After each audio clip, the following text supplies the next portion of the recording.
எங்கள் வாழ்வும் எங்கள் வளமும் மங்காத தமிழ் என்று சங்கை முழங்கு.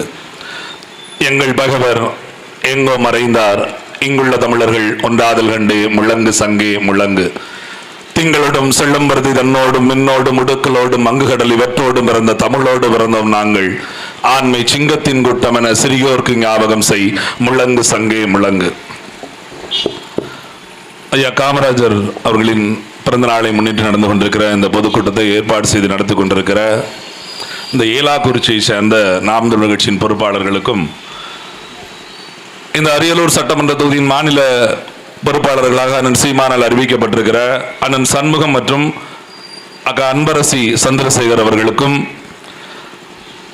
இந்த ஏலாக்குறிச்சியின் மாவட்டத்தின் தலைவராக இருக்கக்கூடிய தங்கத்துறை அவர்களுக்கும், அண்ணன் மாவட்ட செயலாளர் கூடிய அண்ணன் கார்த்திகேயன் அவர்களுக்கும், மாவட்ட பொருளாளராக இருக்கக்கூடிய வினோத் அவர்களுக்கும், இதில் செய்தி தொடர்பாளர் இருக்கக்கூடிய சதீஷ்குமார் அவர்களுக்கும், எனக்கு முன்னாலே நாம் தமிழர் கட்சியோட கொள்கைகளை பற்றி பேசி அமர்ந்திருக்கக்கூடிய மண்டல செயலாளர் மற்றும் அன்புக்குரிய பேர் சொல்லணும், எல்லார் பேரையும் சொல்லணும், நாம திராவிட கட்சி மாதிரி சொல்றதும் கிடையாது.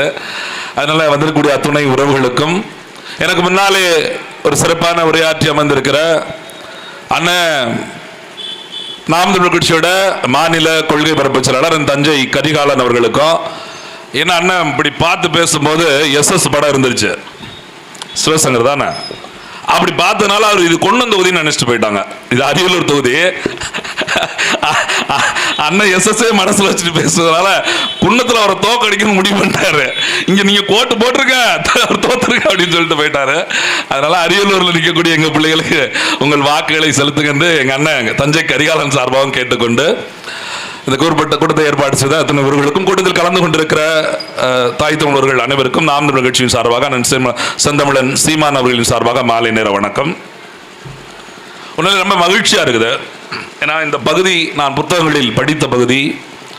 எங்கள் ஐயா சியான் வீரப்பனார் அவர்களை பற்றி படிக்கிற போதும், எங்களுடைய தமிழ் தேசிய இனத்தின் தலைவர் மேதகவி பிரபாகரன் அவர்களை பற்றி படிக்கிற போதும், தமிழ் தேசியம் எங்கு உருவாகிறது, எப்படி உருவாக வேண்டும், எப்படி இருக்க வேண்டும் என்கிற புத்தகங்களை பற்றி படிக்கிற போது, இந்த பெரம்பலூர் இப்ப அரியலூர் அப்படி பிரிஞ்சு இருக்குது இல்லையா, முன்னாடி திருச்சியிலிருந்து பெரம்பலூர் மாவட்டம் பிரிஞ்சு இப்ப அரியலூர் மாவட்டம் பிரிஞ்சு அது சக்கால சண்டையாகி அப்புறம் பிரிக்க மாட்டேன்னு சொல்லி சேர்த்து திருப்பி வந்து பிரிச்சு, ஏன்னா இவங்க வீட்டு சொத்து. கருணாநிதி இருந்தா ரெண்டா பிரிப்பாரு, ஜெயலலிதா வந்தா ஒன்னா ஒட்டி வைப்பாங்க, மறுபடியும் கருணாநிதி இருந்தா ரெண்டா பிரிப்பாங்கன்னு பிரிப்புக்குள்ளான இந்த சுற்றி இருக்கக்கூடிய ஒரு ஜெயங்கொண்டாலாம் ரொம்ப முக்கியமான ஊர் அந்த தமிழ் தேசியத்தோட வரலாற்றுல. அப்படிப்பட்ட ஊர், இன்னும் சொல்லப்போனா கீழப்பள்ள ஊர், எங்க அண்ணன் சின்னசாமி அவர்கள் பிறந்த ஊர். இதெல்லாம் நான் எழுத்துல புத்தகங்களில் படிக்கப்பட்ட பகுதி. இப்பதான் நேரில் முதல் முறையா சந்திக்கக்கூடிய வாய்ப்பு வந்தது. இந்த வாய்ப்பை ஏற்படுத்தி கொடுத்து இந்த கூட்டத்தை ஏற்பாடு செய்த உறவுகளுக்கு நான் நன்றி கடன் பட்டிருக்கிறேன். அதெல்லாம் விட இங்க வந்த உடனே உண்மையிலே எங்கள் ஐயா காமராஜருடைய அந்த திருவுருவ சிலையை பார்த்தவுடன் பெரிய மகிழ்ச்சி. உண்மையிலேயே ஏலாக்குறிச்சியில் இருக்கிற எல்லாருமே மகிழ்ச்சி அடையணும். ஏன் தெரியுமா? ஒரு தமிழ் தலைவன் சிறையிலிருந்து விடுபட்டு இருக்கிறான், திராவிட தலைவர்கள் சிறைக்குள் அடைபட்டிருக்கிறார்கள். தமிழ்நாட்டிலேயே தமிழ் தலைவர்கள் எல்லாம் சாதி தலைவர்களாக சிறைக்குள் அடைக்கப்பட்டு கூண்டுக்குள் அடைக்கப்பட்டு, இங்க வெளியே செல்றதுன்னா காக்கா போயிரும், சாதி வேற சாதிக்காரன் செருப்பு மாலை போட்டுருவான், கரிய பூச்சிருவான், அப்படிலாம் ஏமாத்திக்கிட்டு இருந்தால ஓராண்டு காலம் ஒரு தமிழ் தலைவன் தனியாக ஒற்றை மறைமாக நிற்கிறான். இன்றைக்கு வரைக்கும் ஏதாவது அசம்பாவிதம் நடந்திருக்கா? கவனமா இருங்க, இனிமே ஏதாவது பண்ணாலும் பண்ணுவாங்க. ஏன்னா சொல்லிட்டோம்ல, இவங்க இதை வச்சுதான் ஏமாந்துக்கிட்டு இருந்தோம். இப்ப எங்கனாலும் போய் பாருங்க, வாபூசி சிலை அப்படியே எல்லாம் போட்டு அடைச்சு பூட்டிட்டு வர சாவியை வேற எடுத்துட்டு போயிடுவாங்க. என்னைக்காவது பிறந்தநாள் வந்தா தான் அதுவும் சாவி எவன் இருக்குன்னு கேட்கணும். அதுக்கு 2 பேர் வச்சிருப்பாங்க, அவங்ககிட்ட போய் வாங்கி வாங்கணும். இன்னொருத்தர் போனா சிலை கீழே விழுந்துரும், தொடாம போடுங்க அப்படிம்பாங்க. ஆனா பாருங்க, திராவிடத்தின் தலைவராக கூடிய பெரியார்ல இருந்து எம்ஜிஆர், ஜெயலலிதா, கருணாநிதி படத்துல எல்லாம் பாருங்களேன், அங்கங்க அவ்வாடு சுதந்திரமா நின்றுட்டே இருப்பாங்க. என்னமோ சுதந்திர போராட்ட தியாகிகள் அவுதான்.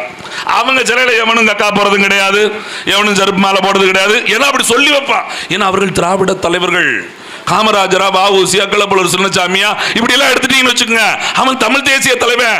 தமிழ் தேசியம் ஒண்ணு கிடையாது, தமிழ்னு ஒண்ணு கிடையாது. இங்க சாதி தான் இருக்கு. பாத்தியா, இந்த ஜாதி இருக்கிற இடத்துல இன்னால வச்சோம்னா இப்படி பண்ணிடுவாங்க, அதனாலதான் போட்டு வச்சிருக்கோம், பத்திரப்படுத்தி வச்சிருக்கோம் அப்படின்னு ஒரு உருட்டு 50 வருஷமா உருட்டுனாங்கல்ல, அதை அடிச்சு துவச்சு இன்னைக்கு ஏலாக்குறிச்சி அதை விடுதலை விட்டு நிக்கிறது. உண்மையிலே நான் மகிழ்ச்சி. இதை பார்த்த உடனே அதான் நினைச்சேன், என்ன கூட என்னடா தலையை தனியா நிக்காரு அப்படின்னு வருத்தம் அவருக்கு அப்படி தோணி இருக்கலாம். நான் பார்த்த உடனே அப்படிதான் தோணுச்சு.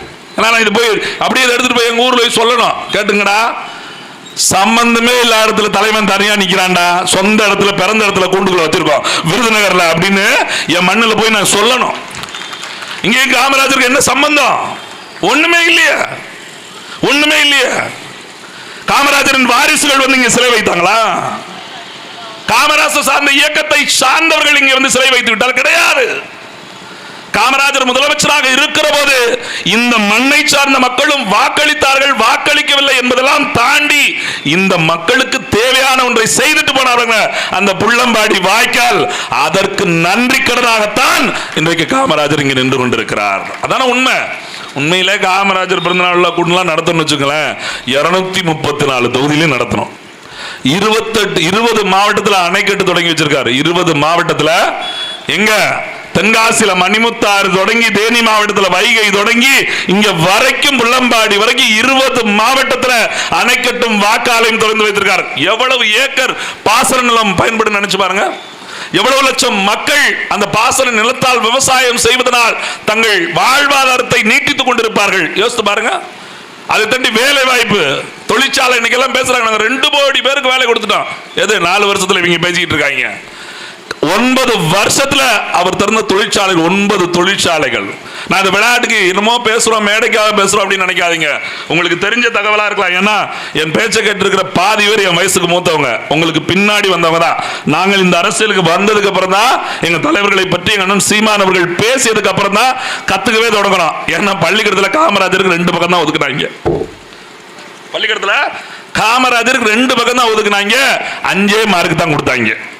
கோடிட்ட இடங்கள் ஒரு மார்க், ஒரு 2 மார்க் கொஸ்டின், ஒரு 5 மார்க் கொஸ்டின் எழுதுனா காமராஜர் முடிஞ்சு. அவர் எப்ப பிறந்தார் அதுலயே அவர் பேர் போட்டுருவாங்க. கர்ம வீரர் காமராஜர், கல்விக்கண் கடந்த தலைவர் காமராஜர், மனிதருள் மாணிக்கம் காமராஜர். இந்த 3 எழுதுனா 2 மார்க் முடிஞ்சு மூடிட்டு போயிட வேண்டியதான். வேற எதையுமே தெரிஞ்சு எதற்கு கல்விக்கண் திறந்த காமராஜர் சொல்ல மாட்டாங்க. ஏன் அவர் மனிதருள் மாணிக்கம் சொல்ல மாட்டாங்க. அவர் ஏன் கர்ம வீரர் சொல்ல மாட்டான். கல்விக்கண் திறப்பதற்கு காரணம் என்ன பேசவே மாட்டான். பேசிட்டான எல்லாருக்கும் இவனுக்கு கண்ணு திறந்துடும். எது காமராஜர் கண்ணு திறக்குது, படிச்ச நமக்கு கண்ணு திறந்துடும். அப்புறம் கருணாநிதி கண்ணு மூடி போயிடும். சிக்கலுங்க அதானே. இப்ப இவங்க கண்ணெல்லாம் திறந்து கிடக்கு, நம்ம கண்ணெல்லாம் மூடி கிடக்கல. அதனாலே இதை பற்றி எல்லாம் பேசல, ரொம்ப சும்மா சுருக்கமா சொல்லிட்டு போயிட்டாங்க. நாம் தமிழர்னு ஒரு கட்சி வந்ததுக்கு அப்புறம் தான் இதெல்லாம் படித்து, ஓ இப்படி எல்லாம் செஞ்சிட்டாங்களா அப்படிங்கிற நிலைக்கு நாம் தமிழர் கட்சியில் வந்ததுக்கு அப்புறம் தான் இந்த பிள்ளைகள் வந்திருக்கிறோம். அதனாலதான் ஒவ்வொரு இடத்துலையும் பேசும்போது 234 தொகுதியிலும் கூட்டம் போடுவதற்கு, புகழ் வணக்கம் பாடுவதற்கான தகுதியான ஒரு தமிழ் தலைவர் இருக்கிறார்னா எங்கள் ஐயா காமராஜர் இருக்கிறார் என்பதை நாம் குறைச்சு மதிப்பிடவே முடியாது. நீங்க சிந்திச்சு பாருங்க. வெறும் 9 ஆண்டுகள் ஆட்சிங்க, வெறும் 9 ஆண்டு காலம். இது இங்க பெருமையா பேசப்படுற எங்க அண்ணன் சிவசங்கர் இருக்காரு. 9 ஆண்டு காலத்துல அவர் இப்ப பார்க்காத மாவட்டத்துக்கு, ஓட்டு போடாத மாவட்டத்துக்கு எல்லாம் போய் அவர் எல்லாத்துக்கும் அணை கட்டி கொடுத்துட்டாருன்னு பேசுறோம்.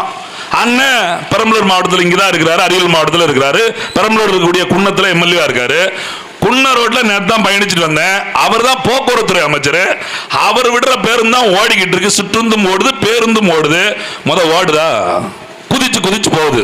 எது குதிச்சு குதிச்சு போகுது. அவர் காரு அதுலதான் போகுது. மகிழ்ந்து யாரு? சிவசங்கரோட காரும் அதுலதான் போய்கிட்டு இருக்கு. இத்தனை 4 ஆண்டு காலம் அமைச்சரா இருந்துட்டாரு. அவர் போற ரோட்டையாவது சரியா போட்டிருக்கலாமா இல்லையா? யோசிச்சு பாருங்க. அவர் பயணிக்கிற சாலையாவது சரியாக செய்திருக்குமா வேண்டாமா? சரி விடுங்க, நீங்க கேட்கலாம், அவர் என்ன ரோடு அமைச்சரா, அவர் போக்குவரத்து அமைச்சருங்க அப்படின்னு கேட்கலாம். அதுக்கு எங்கிட்ட கேள்வி இருக்குது. போக்குவரத்து அமைச்சர் தானே எங்க அண்ணன் சிவசங்கர். உங்களுக்கு நினைவு இருக்கா? திராவிட முன்னேற்ற கழகம் ஆட்சிக்கு வருவதற்கு முன்னாடி இந்த போனதுல பேருந்து, அந்த பேருந்துல எப்படி எழுதியிருந்தாங்க? தமிழ்நாடு அரசு போக்குவரத்து கழகம் திருநெல்வேலி, தமிழ்நாடு அரசு போக்குவரத்து கழகம் மதுரை, தமிழ்நாடு அரசு போக்குவரத்து கழகம் திருச்சி, தமிழ்நாடு அரசு போக்குவரத்து கழகம் விழுப்புரம், தமிழ்நாடு அரசு போக்குவரத்து கழகம் தஞ்சாவூர். அப்படி இருந்ததா? ஒரு மாசத்துக்கு முன்னாடி வரைக்கும் எல்லா பேருந்துல எப்படி ஆச்சு தெரியுமா? அரசு போக்குவரத்து கழகம், அரசு போக்குவரத்து கழகம். எந்த அரசு? அது சிவசங்கர் அரசா மாறப்போது, உதயநிதி அரசா மாறப்போது, KN நேரு அரசு தனியார் அரசா மாறுவதற்கு தயாராயிட்டாங்க. அந்த தமிழ்நாடுங்கிறத கட் பண்ணிட்டா. நம்மளுக்கும் கவனிக்கவே இல்லை ரொம்ப நாளா. அது பாட்டுக்கு போய்கிட்டு இருக்கு. நினைச்சா தமிழ்நாடுங்கிற பேரே காணும். இவங்க தமிழகம் சொன்னா சண்டை போடுறாங்க. தமிழ்நாடு வெல்லும், தமிழ்நாடு பழக்குங்கிறாங்க. பேரத்தில் இருந்த தமிழ்நாடு காணும். ஏன்னா தனியார் பேருந்துகளாக தனியார் மாற்றுவதற்கு தயாராயிட்டான். இதே மாதிரி 1.5 மாசத்துக்கு முன்னாடி நாங்க பேச ஆரம்பிச்சோம். இப்ப திருப்பி தமிழ்நாடு அரசு போக்குவரத்து கழகம் எழுதி வச்சிருக்காங்க. என் சிவசங்கருக்கு தெரியாதா? அவர் தானே போக்குவரத்து அமைச்சர். உங்களுக்கு தெரியாம ஏதாவது பண்ணிட்டாங்களா? என்ன எங்க அண்ணன் சிவசங்கர் அண்ணன் செந்தில் பாலாஜியா? டிரான்ஸ்பார்மருக்கும் டிரான்ஸ்பருக்கும் எனக்கு வித்தியாசம் தெரியாது என்று புலியிடுவதற்கு கையெழுத்து போட்டாராம் செந்தில் பாலாஜி. எதுக்கு? டிரான்ஸ்பார்மர் மாத்துறதுக்கு கையெழுத்து போட்டாராம். இப்ப கோர்ட்ல சொல்றாரு, அதுல டிரான்ஸ்பார்மர் எழுதி இருந்துச்சு, நான் டிரான்ஸ்பர்னு நினைச்சேன், அதுதான் கையெழுத்து போட்டுட்டேன். எப்படி புள்ள வைக்க புள்ள என்ன புள்ளன்னு கேட்காம பேர் சொல்லுவாங்களே ஸ்டாலின். அங்க பிறகு பொம்பளை பிள்ளை இவங்க மேடை இருந்துகிட்ட அப்படியா பிள்ளையா ஜெயக்கடான்னு பேர் வச்சிருங்க. ஐயாவது பொம்பளை பிள்ளைங்க அவர்கிட்ட போய் பேர் வைக்கணும். அப்படி எப்படி வைப்பாரு? கவுண்ட் பண்ணி சொன்ன மாதிரி கொஞ்சம் தூக்கி பார்த்துட்டு பேர் வைக்கலாம் அப்படின்னு சொன்ன மாதிரி என்ன ஏதோ கரபாத்திரம் இல்லாம கருணாநிதி மகன் பேர் வச்சா ரொம்ப புள்ள டாப்பா வந்து நினைச்சிட்டு அவங்க போய் பேர் வைக்க சொன்னா முதலமைச்சர் எப்படி இருந்தா அமைச்சர் எப்படி இருப்பாங்க யோசிச்சு பாருங்களேன். அப்ப ஒரு மண்ணில் இன்றைக்கு குறுநிலர் மன்னர் மாதிரி இந்த இருக்க புகைப்படம் தான் சாட்சி. பாருங்க, ஸ்டாலின் உதயநிதி ஸ்டாலினை விட எங்க அண்ணன் எஸ் எவ்வளவு குண்டா இருக்காரு பத்தியில, அளவுல பெருசா இருக்காருல. இதே ஸ்டாலின் இங்க வரட்டும், அவர் சுருங்கி ஸ்டாம்ப் ஆயிடுவாரு. உதயநிதி தான் மண்டை தண்டி இருக்கும். ஏன் அவங்க வரும்போது தலை நீங்க நீங்க நீங்க நீங்க தான் நாங்க நாங்க நாங்க இப்படிதான். அவங்க போயிட்டான்னு வச்சுக்க நாங்க தான் அப்படி. ஏன்னா அப்படி ஒவ்வொரு மாவட்டத்திலையும் ஒரு மாவட்ட செயலாளர் ஒரு அமைச்சரை குறுநில மன்னர் போல திராவிட முன்னேற்ற கழகமும் அண்ணா திராவிட முன்னேற்ற கழகமும் உருவாக்கி வைத்திருக்கிறது. இன்னைக்கு இந்த தொகுதி எம்எல்ஏ என்ன, இதுல வேற வழக்கறிஞர் வேற எங்க ஐயா வேற மதிமுக அந்த விக்ரமாதித்யா மாதிரி 10 தடவை தோத்தாலும் பரவாயில்ல, ஒரு தடவை ஜெயிச்சிட மாட்டோமா அப்படின்னு கூட்டணி கட்சிக்கு ஒரு சீட்டை கொடுத்து எங்க அண்ணன் சின்னப்பா ஜெயிச்சு உட்கார்ந்து இருக்கிறாரு. உங்களுக்கு நினைவு இருக்கும், நீங்க யோசிப்பீங்களா, இன்னும் தென்காசில இருந்து வந்தவனுக்கு நம்ம எம்எல்ஏ பேர் தெரியுது, நமக்கு தெரியும், நமக்கு எஸ்எஸ் தானே எம்எல்ஏ அப்படின்னு நினைச்சுக்கிட்டே இருக்கீங்களா? உங்க எம்எல்ஏ வேற, அவர் உங்க ஊருக்காரரா இருக்கலாம், அவர் எங்க குன்னத்துக்கு தான் எம்எல்ஏ, அரியலூருக்கு கிடையாது. உங்களுக்கு மதிமுக எம்எல்ஏ எது வைக்கல நம்பி போனாலும் பிழைக்கலாம், வைக்கல நம்பி போனா பிழைக்க முடியாதுன்னு சொல்றாங்க. அந்த கட்சிக்காரனோட தான் அவர் தான் உங்களுக்கு எம்எல்ஏ. எங்கேயாவது பார்த்திருக்கீங்களா நிகழ்ச்சியில? எங்கேயாவது பேசி கேள்விப்பட்டிருக்கீங்களா? யோசிச்சு பாருங்க. தேர்தல் நேரத்தில் எத்தனை வாக்குறுதிகள் கொடுத்திருப்பாங்க. தேர்தல் நேரத்தில் இந்த சின்னப்பா மட்டும் எத்தனை வாக்குறுதி கொடுத்திருக்கிறாரு. இதே கீழப்பல ஒரு சின்னசாமி போங்க தலையா அப்படியே அவங்க எரிச்சலா இருக்கும் பாருங்க. ஆம்புலன்ஸ்ல போய்கிட்டு இருக்காங்க பாவம், அப்படியே தொந்தரவா இருக்கும் பாருங்க. நல்ல வேலை நடத்துறது நாம் தமிழர். இப்போ திமுக கூட தான் அடிச்சு அங்கே தள்ளியிருப்பாங்க, அங்கிட்ட போடா அப்படின்னு சொல்லிட்டு நாம் தமிழர் நடத்துறதா வீட்டுக்கு போய் சேரட்டு, ஒன்றும் பிரச்சனை இல்லை. சரி, இப்ப கீழப்பள்ள ஒரு சின்னசாமி அவர்கள் இந்திய எதிர்ப்பு போராட்டத்திற்காக தன் உயிரை கொடுத்தவர். உங்களுக்கு தெரியுமா, இந்திய எதிர்ப்பு போராட்டத்தின் சார்பாக, அந்த போராட்டத்தின் விளைவாக ஆட்சிக்கு அமர்ந்தது திராவிட முன்னேற்ற கழகம். உங்களுக்கு நினைவு இருக்குமா தெரியல, அந்த கீழப்பழுவூர் சின்னசாமியின் மகள், ஒரே மகள், பேர் என்ன தெரியுமா? திராவிட செல்வி. திமுக ஒரு கவுன்சிலர் கூட இல்லாத கீழப்பழுவூர் சின்னசாமி திராவிட இயக்கத்தின்பால் பற்று கொண்டு தன் பெற்ற பிள்ளைக்கு திராவிட செல்வின் பேர் வச்சாரு. விசுவாசம். சோறு தின்றுருக்காரு, சோத்துல உப்பு போட்டு தின்றுருக்காரு. இன்னைக்கு இருக்கிற அமைச்சர் எங்க அண்ணன் சிஸ்டர்ஸ் முதற்கொண்டு, அவங்க அப்பா சிவசுப்ரமணியம் அமைச்சர் தானே. இந்த கட்சி நமக்கு அமைச்சர் பொறுப்பு கொடுத்திருக்குன்னு தெரிஞ்சிருந்தா, அந்த கட்சிக்கு விசுவாசமா இருந்தா சிவசங்கர் பேர் வைக்காம திராவிட சங்கர் அப்படின்னு பேர் வச்சிருக்கணும். யாராவது ஒருத்தர் வச்சிருக்கானு சொல்லுங்க பாப்போம். யாராவது ஒரு எம்எல்ஏ வீட்டுல, ஒரு அமைச்சர் வீட்டுல இவன் பேருக்கு முன்னாடி திராவிடன் இவனா சேர்த்திருக்காங்களா? சேர்க்க மாட்டேன், தெரியும். இல்லாத கழுதை எதுக்கு சேர்க்கணும் அப்படின்னு அவனுக்கு தெரியும். ஆனா மேடையில் பேசுவாங்க, இது திராவிடம் வைக்க வேண்டியதானே. உதயநிதி ஸ்டாலின் திராவிட நிதி வையே, இப்போ வச்சு இன்ப நிதி, திராவிட நிதி வையே, ஏன் வைக்கிறது இல்ல? இல்லாத ஒன்றை அவன் விரும்ப மாட்டான், ஆனா நம்மகிட்ட திணிச்சுக்கிட்டே இருப்பான். அப்படி இயக்கத்தின் பார்த்துக்கிட்டு திராவிட செல்வி அப்படின்னு பேர் வைத்த கீழப்பழுவூர் சின்னசாமிக்கு நான் வரும்போது நேற்று அதிகாலை வந்தேன், பேருந்து நிலையத்தில் பார்க்குறேன். சிலையை பார்த்தீங்களா? மார்பளவு சிலை ஒரு 10 ஆண்டுகளுக்கு முன்னாடி வச்சிருக்கிறாங்க. சிலை இருக்குதா இல்லையான்னு என்ன தெரியல அந்த இடத்துல.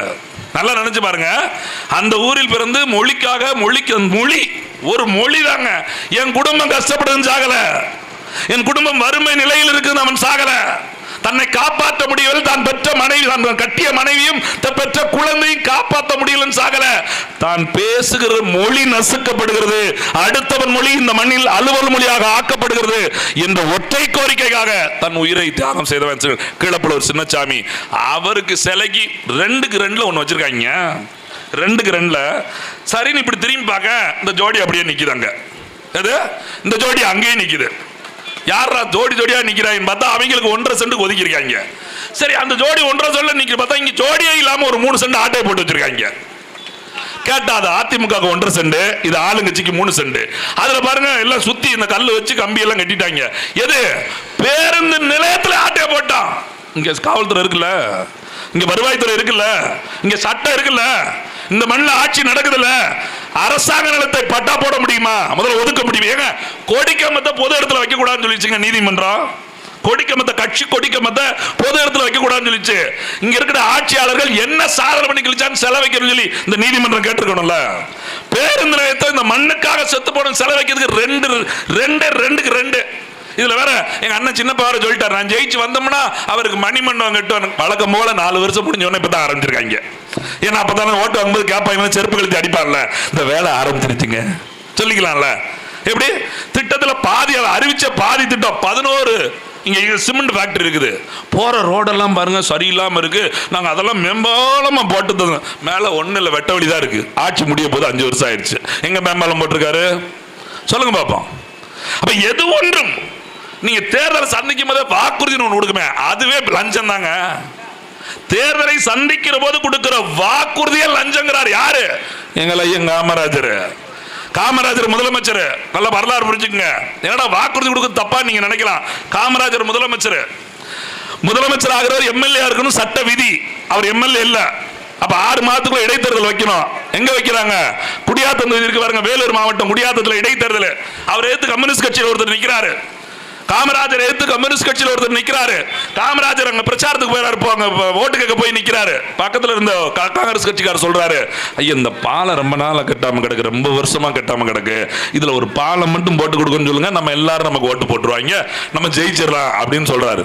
காமராஜர் பாருங்க மைக்க புத்திக்கிட்டு பக்கத்துல கொண்டு சொல்றாரு, நான் முதலமைச்சர் என்ன, எது நான் முதலமைச்சர் என்ன, நான் சொன்னா செஞ்சிருவேன்னு மக்கள் நம்பிடுவாங்க என்ன, அதனால ஓட்டு போட்டுருவாங்க என்ன, எழுத்தாமல் நிக்கிறவன் நிராயுதமணியா நிக்கிறான்னு அவனால சொல்ல முடியாதுன்னு, அதனால சொல்லக்கூடாதுன்னு, முடிஞ்சா ஓட்டு போட இல்லைன்னா மூடிட்டு போட்டு போயிட்டாரு அவர் வாட்டு. யாரு? ஒரு முதலமைச்சர் பாருங்க, நினைச்சா சொல்ல முடியும். இந்த செய்யறாங்க இல்ல, ஓட்டு கேட்க வரும்போது எங்க அண்ணன் தம்பி பேசிட்டு போன மாதிரி அனைத்து பெண்களுக்கும் 1000 ரூபாய், எது அனைத்து மகளிருக்கும் 1000 ரூபாய். ஆட்சிக்கு வந்து கையெழுத்து போடும்போது தகுதியான பெண்களுக்கு 1000 ரூபாய் வழங்கப்படும். தகுதி எப்படி கண்டுபிடிச்சீங்க? ஓட்டு போடும்போது தகுதி வேணும்ல, இல்ல ஓட்டு 18 வயசான போடுவாங்க, அதனால அனைத்து பெண்களுக்கும். இப்ப காசு இல்ல, அதனால தகுதி வாய்ந்த. சரி தகுதி வாய்ந்த முடிச்சிட்டீங்களா, இப்ப திருப்பி இல்ல தேர்தல் வரப்போகுது எல்லாரும் விண்ணப்பிக்கலாம். எப்படி யோசிச்சு பாருங்க. தகுதி வாய்ந்த பெண்களை கண்டுபிடித்து 1000 ரூபாய் கொடுக்க தெரிஞ்ச திராவிட முன்னேற்ற கழகத்திட்ட நம்ம என்னைக்காவது ஒரு நாள் சட்டையை பிடிச்சி ஏன்டா என் விட்டு பொம்பளைக்கு 1000 ரூபாய் தரேன்னு சொல்லிட்டு ஏமாத்திட்டு தர வக்கில்ல, செத்து போன கருணாநிதியோட பேனாக்கு 81 கோடி செலவைக்க சொன்ன செருப்பு கலத்தை ஒன்று அடிக்க வேண்டாமடா அப்படின்னு கேட்டுருந்தோம்னா அவனுக்கு அறிவு வந்திருக்கும். அறிவு வந்திருக்கும்ல. வாசி பஸ் எது மேடையில் அமைச்சர் சொல்றார், எங்கம்மா போன பஸ்ஸில் போனியா? வாசியில தானே. நம்ம உங்க அப்பா கொடுத்தா, நான் வாசியில போயிட்டு வந்தேன், டிங்கு டிங்கு 2 ஆட்டம் போட முன்னாடி, அப்படியே உங்க அப்பா கொடுத்த காசுல எங்க அம்மா அப்பாவும் போயிட்டு வராங்கல்ல. வாசி பஸ்ஸுன்னா வாசி உங்க சிரிப்பு. இப்ப எங்க இருக்குன்னு தெரியல ஆளு. எப்படி பாருங்க, கேவல் மேடையில இப்படித்தான் பேசணும்னு ஒரு நாகரிகம் இருக்குல்ல, அதெல்லாம் அப்பாற்பட்டது திமுக. ரொம்ப கேவலமா படுத்து பேசிட்டான். எது ரொம்ப கேவலமா படுத்து பேசிட்டாரு. யாரு? பொன்முடி. என்ன தண்டனை தெரியுமில, கட்சியில பொறுப்புல இருந்து தூக்கிட்டோம்.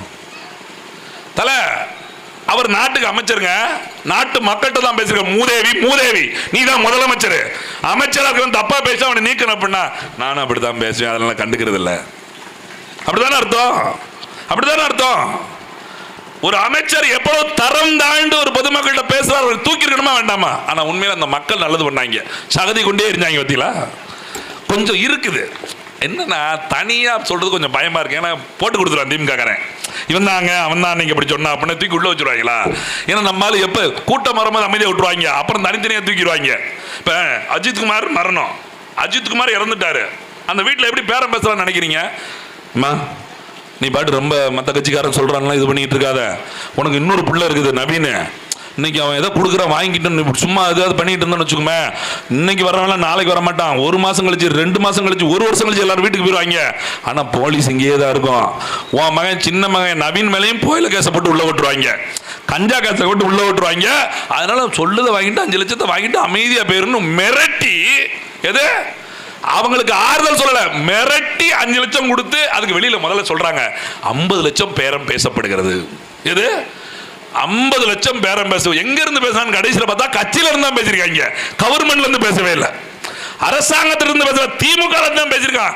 50 லட்சம் பேசி எப்பறம் 5 லட்சம் மாடி ஆகிறதுக்கா போனாங்க. இப்படியே பிடிச்சி பார்த்து மடியை பிடிச்ச மாதிரி பத்தாது படுத்துக்கிச்சா. என்னடான்னு பார்த்தா 50 பேசியிருக்காங்க. போன அமைச்சருக்கு 10 தேவைப்படுது, அங்க இருக்க அந்த ஒன்றிய கவுன்சிலருக்கு 5 தேவைப்படுது. அதை ரெடி பண்ணி கொடுக்குற நம்ம பங்குதாரர் இருக்கால, இடைத்தரகர் எங்க அண்ணன் ஹரிநாடர், அவருக்கு வேற 20 தேவைப்படுது. 15 நாள் அங்கதான் படுத்து கிடக்க வேண்டியிருக்கு. நீங்க பாத்தீங்கல்ல, நீங்க நல்லா நினைச்சு பாருங்க. செத்துட்டார் ஒரு பையன், அவன் யாருன்னு தெரியாது.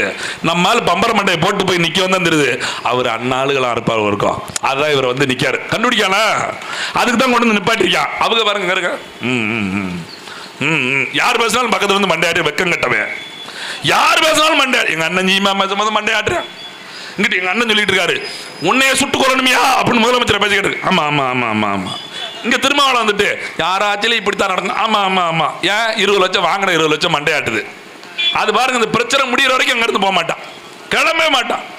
ஒன்னே நல்லதுங்க, பெரிய கருப்பனை விட்டு சமாதானம் பண்ண விட்டாங்க. அதுக்கு எங்க அப்பாவை கூப்பிட்டு வராம, எது பெரிய கருப்பனோட நிப்பாட்டிக்க சொந்த மாவட்ட அமைச்சரே இல்லைங்க, அவருக்கு அவர் வந்தாதான் நல்லா இருக்குன்னு சொல்லிட்டு அங்க இருந்து அனிதா ராதாகிருஷ்ணனையும் அப்பாவே தூக்கிட்டு வந்து சமாதானம் பேசி லட்சம் கொடுக்கல. அந்த ஒண்ணு தான் விட்டுட்டாங்க.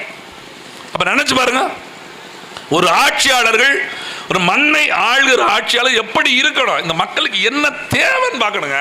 எவனுக்காவது பேச சொல்லுங்க. பேப்பர் இல்லாம, ஒரு பேப்பர் இல்லாம நான் இந்த தொகுதி எம்எல்ஏ நிக்கிறேங்க, இன்னென்ன திட்டத்தெல்லாம் கொடுத்துருக்கேன், இதெல்லாம் என்னால செய்ய முடியும். இப்ப குன்னப்பா கூப்பிடுங்க, எங்க அண்ணன் சின்னப்பாவை கூப்பிடுங்க, இதே மேடையில் உட்கார நாங்கள் ஓரமா உட்காந்துக்கிற ஒரு 5 நிமிஷம் கொடுக்க, என்னென்ன கோரிக்கை சொன்னீங்க அப்படின்னு சொல்லுவார் அவரு. அவர் சொல்ல முடியுமா? அவர் தான் எழுதியிருப்பாரா? கட்சி தயாரிச்சிருக்கோம், ஒரு வீடியோல மட்டும் பார்த்து பேசியிருப்பாரு, அதோட முடிஞ்சு போச்சு. சட்டமன்றத்தில் போய் ஏதாவது பேசுவாங்க? கூட்டணி கட்சி ஆட்சி தான் நடக்குது. திராவிட முன்னேற்ற கழகத்தின் கூட்டணி தானே மதிமுக இருக்கிறது. பக்கத்திலே அமைச்சர் இருக்காரு, இந்த மாவட்டத்தின் மாவட்ட செயலாளராக இருக்கிறாரு. இன்னும் சொல்ல போனா இந்த ஊரை சார்ந்தவர். அவர்கிட்ட நீங்க பேசி இந்த மண்ணுக்கு என்ன தேவைன்னு வாங்கியிருக்கலாமே. இன்னைக்கும் கிராமத்திற்கு பேருந்து போகாத ஊர் இருக்கா இல்லையா? எங்க ஒண்ணு இல்லைங்க. இந்த ஏலாக்குறிச்சில இருந்து ஒரு 10-15 கிராமத்துல இருந்தவங்க ஏலாக்குறிச்சிக்கு வரும் தான் பேருந்து எரிஞ்சு போறாங்க. இப்ப இந்த அமைச்சர் வந்தவொடனே எல்லாரும் நினைச்சிருப்பாங்க, நம்ம ஊருக்கு வந்துட்டாரு, அண்ணன் SS வந்துட்டாரு, நம்ம ஊருக்கு எப்படி பஸ் விட்டுருப்பாரு, அப்படிதான் நினைச்சிருப்பாங்க. விட்டாரு. எப்படி பஸ் விட்டாரு? ஏலாக்குறிச்சி வரைக்கும் போற பஸ் 10 ஊருக்கு தள்ளி வரைக்கும் போக விட்டாரு. புதுசா பேருந்து விடல, அதிகமா பேருந்து விடல, அதே பேருந்து நீட்டிக்க வச்சிட்டாரு. இப்ப நிலைமை என்ன தெரியுங்களா? அரை மணி நேரத்துக்கு போயிட்டு இருந்த பஸ் இப்ப 1 மணி நேரத்துக்கு ஒரு வர ஆரம்பிச்சிட்டு.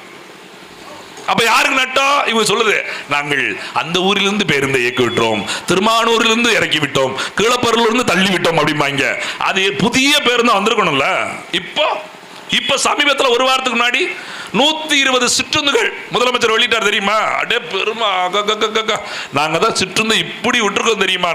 உள்ள தோண்டி பார்த்தா எல்லாமே தனியார் பேருந்து. சீனாக்காரன் காசு வாங்கி அவன் ஒப்பந்தத்தில் விட்டுருக்கான், ரெடி ஆயிட்டான். தனியார் மயமாக்குவதற்கு, போக்குவரத்து துறையை தனியார் மயமாக்குவதற்கு முதல் படிய முதலமைச்சர் தொடங்கி வச்சாரு. எங்க அண்ணன் தெரியாதா? போக்குவரத்து அமைச்சர் தானே.